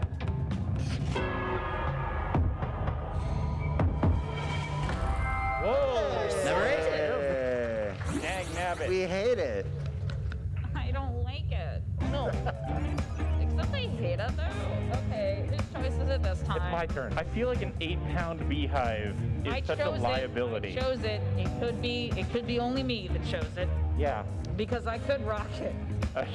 I think my posture couldn't get any worse than it currently is. We're looking for the 7th worst. I'm saying if I'm the only one, if I'm the only one and Jerry Curl isn't it, I feel like if Jerry Curl isn't 8, it's 7. Well, here's the thing. There's 3 of us. So did any of us choose the Jerry Curl?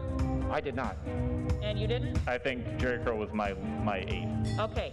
I did not choose it. So Jerry Curl. Let's get it. Come on.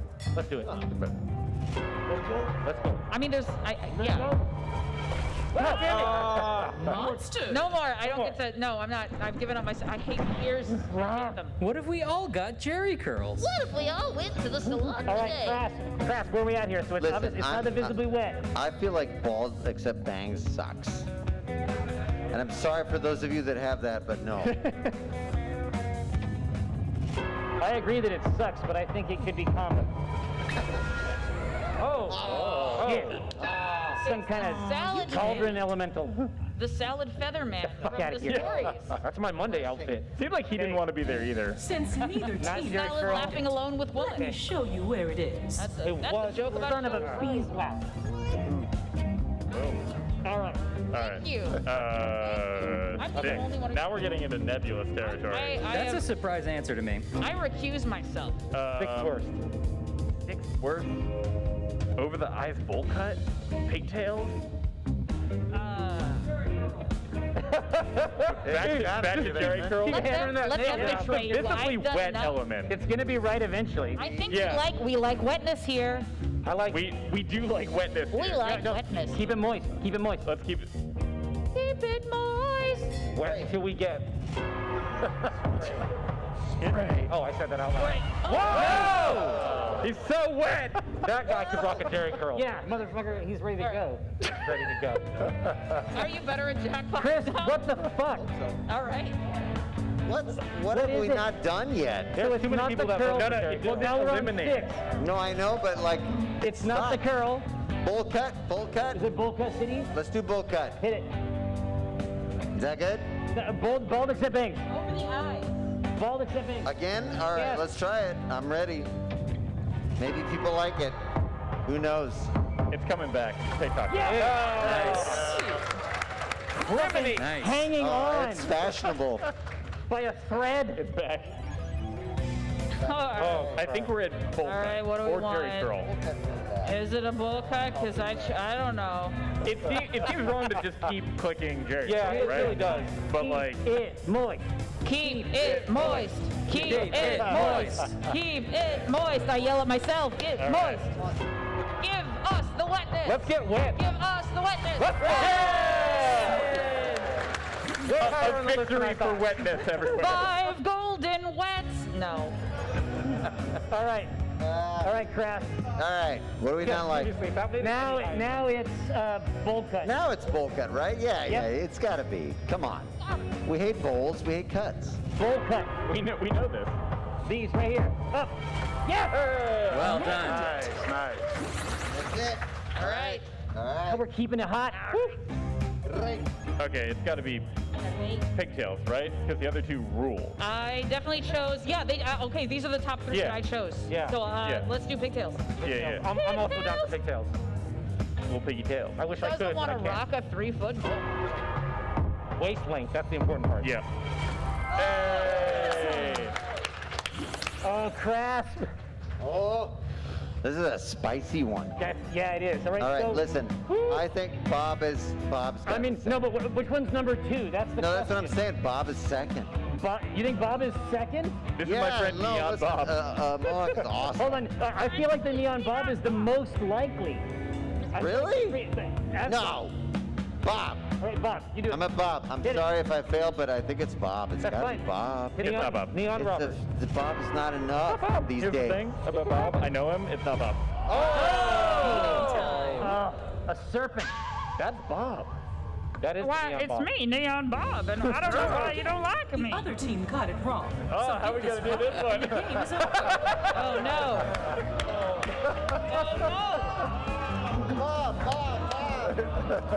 3-foot mohawk. 3-foot mohawk. 3-foot mohawk. 3-foot mohawk. I do like this.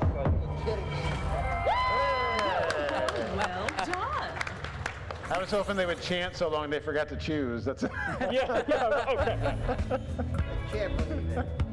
It's Neon Bob, everyone's favorite friend. We would all rock a neon be Bob. gosh What is damn. happening? I'm working on my mohawk. No, I don't like saying God, but I love saying Promise, damn. here's the way out. I'll I'll be shake your gosh hands, damned. but I've got cave dirt all over me. Ta-ta! This is how the 3 of us met. Yep. Rip. And the other team will live on as a shining example of how to not escape. Enjoy your certain chasm. doom.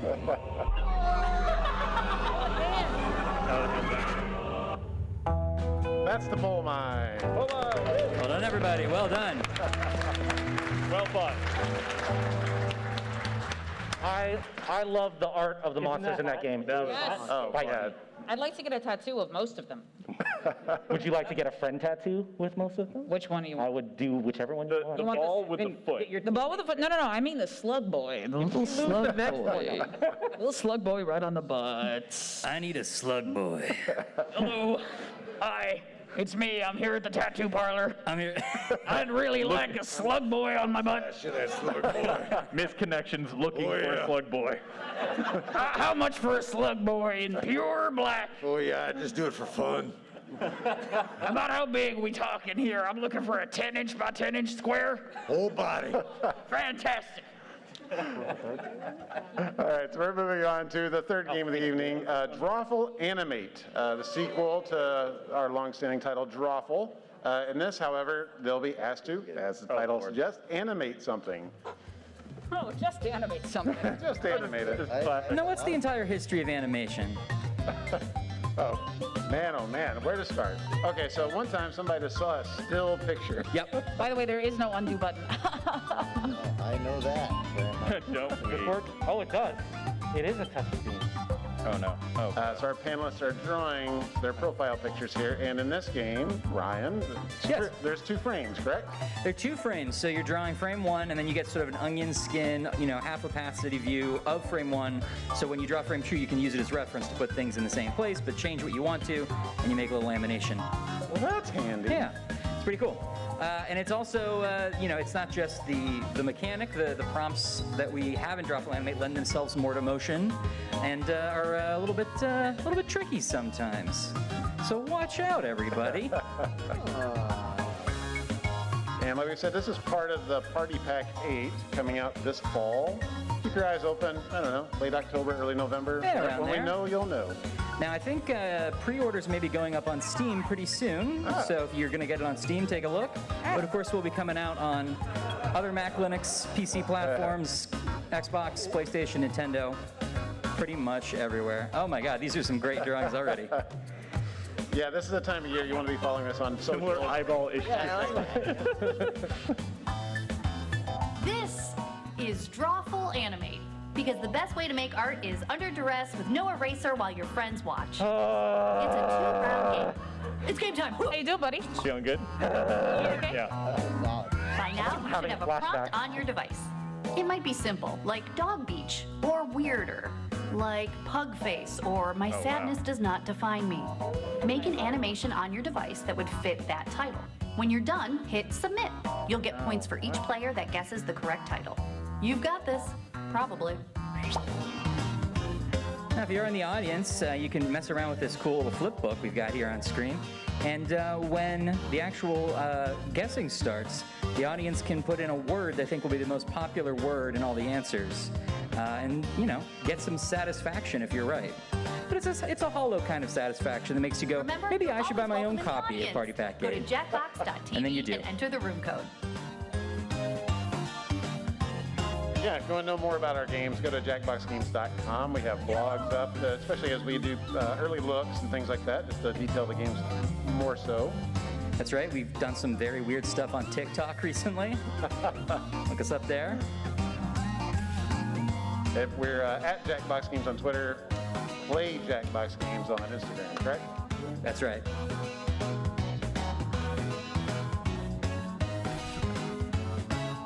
I finished first, so that's worth something, right? That's good, right? I did a good job?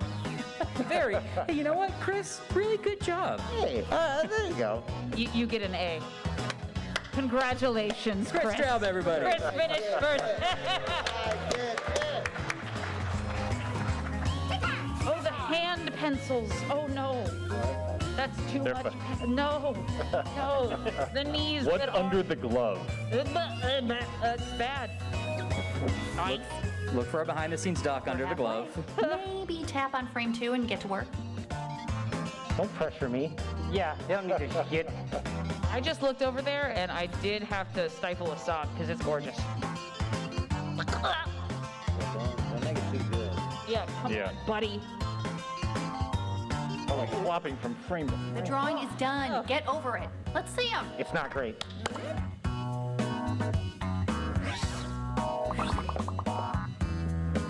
Trick your friends by writing a really delicious title for this animation on your device. All right, so our panelists are writing a title that they think could describe this animation, and they're all going to have to find the truth and avoid all the lies. And as you're seeing, you can adjust the speed the animation plays if you want to luxuriate in it a little bit, or go crazy with it.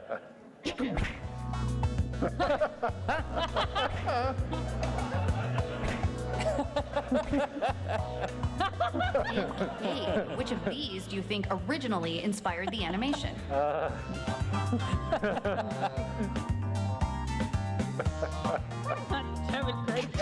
Let's see what happened.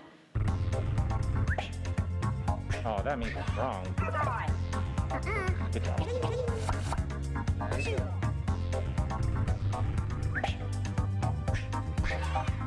Yeah, God damn it.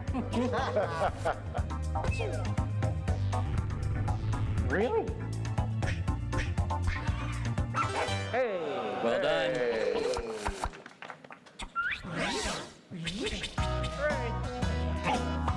Thank you, Nick. You picked up what I was putting down.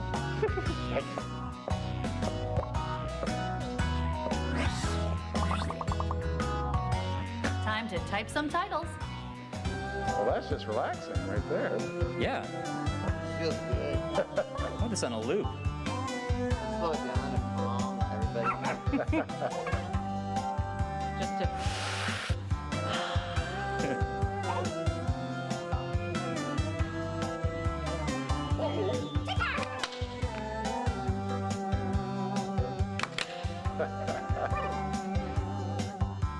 Is that a corgapillar? A corgipede, yeah. Thank you. Type something in. What lies at the end of the corgipede? Just speed it up. Very good.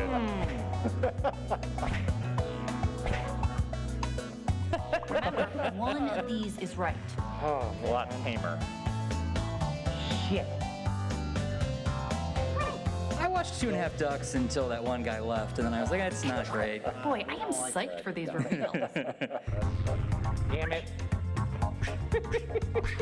That was good. Very good. Well done. Ding That's a lot of dang. points.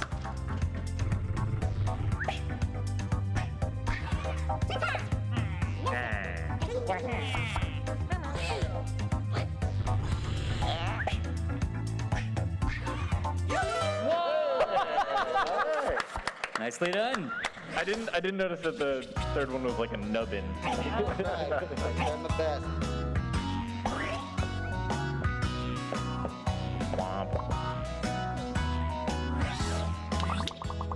Shit. Oh, This one is perfect. What the hell?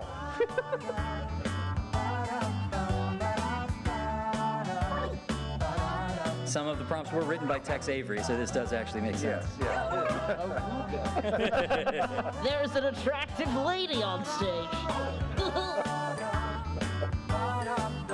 Once again, how many legs on this corgi?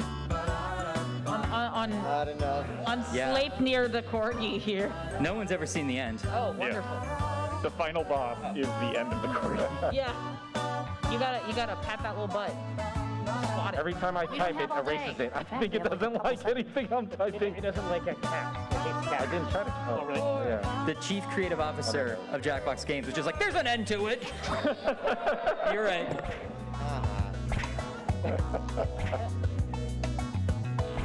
Interesting.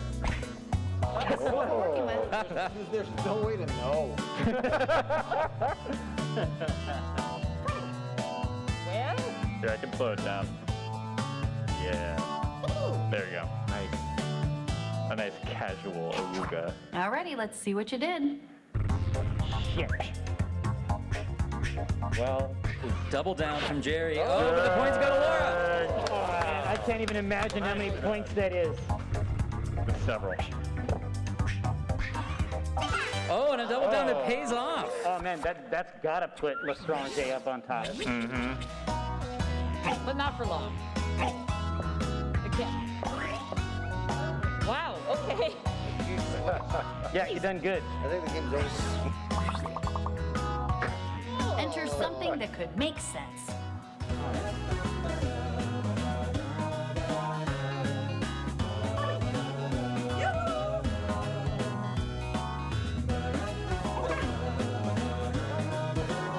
On the way here to Seattle, there was a duck behind me, and I was like, oh my gosh, it's quacking the whole time. Man, you have the worst luck on airplanes. I know.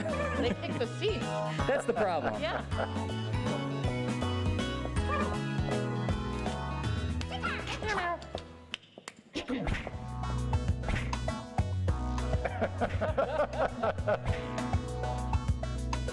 Wow.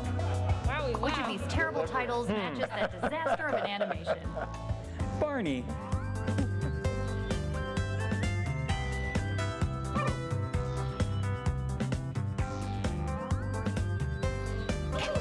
Let's check out the results.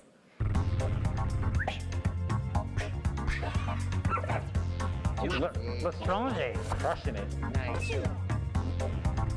Lestrange squeezing him.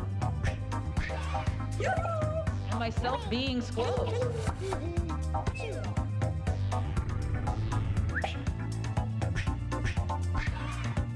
Hey, let's. Nicely done. Let's go. Double down points for Chris. We get.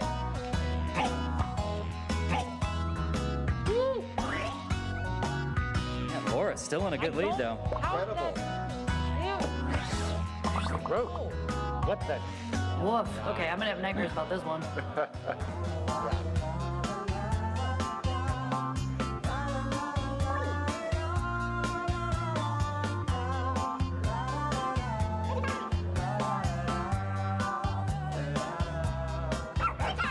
All right, make this one count. This is going to be our last drawing of the evening. And what a drawing to finish on. I'm gonna hang this one on my refrigerator. Yeah. Just two of them and flip them back and forth. I went to art school. I feel things looking at this.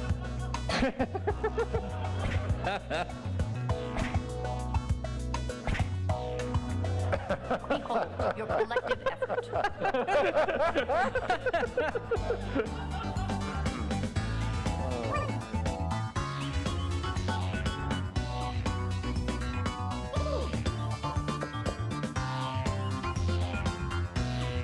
Vote now or behold the results. Piss. Got him. I said piss. Just piss? Piss. Uh-oh. Holy What a trash. Yum, yum, yum, yum, yum. The pisser becomes the piss, as they say. Really? Nice. This is what I have Did you to not work catch with. the heart in the very Yeah.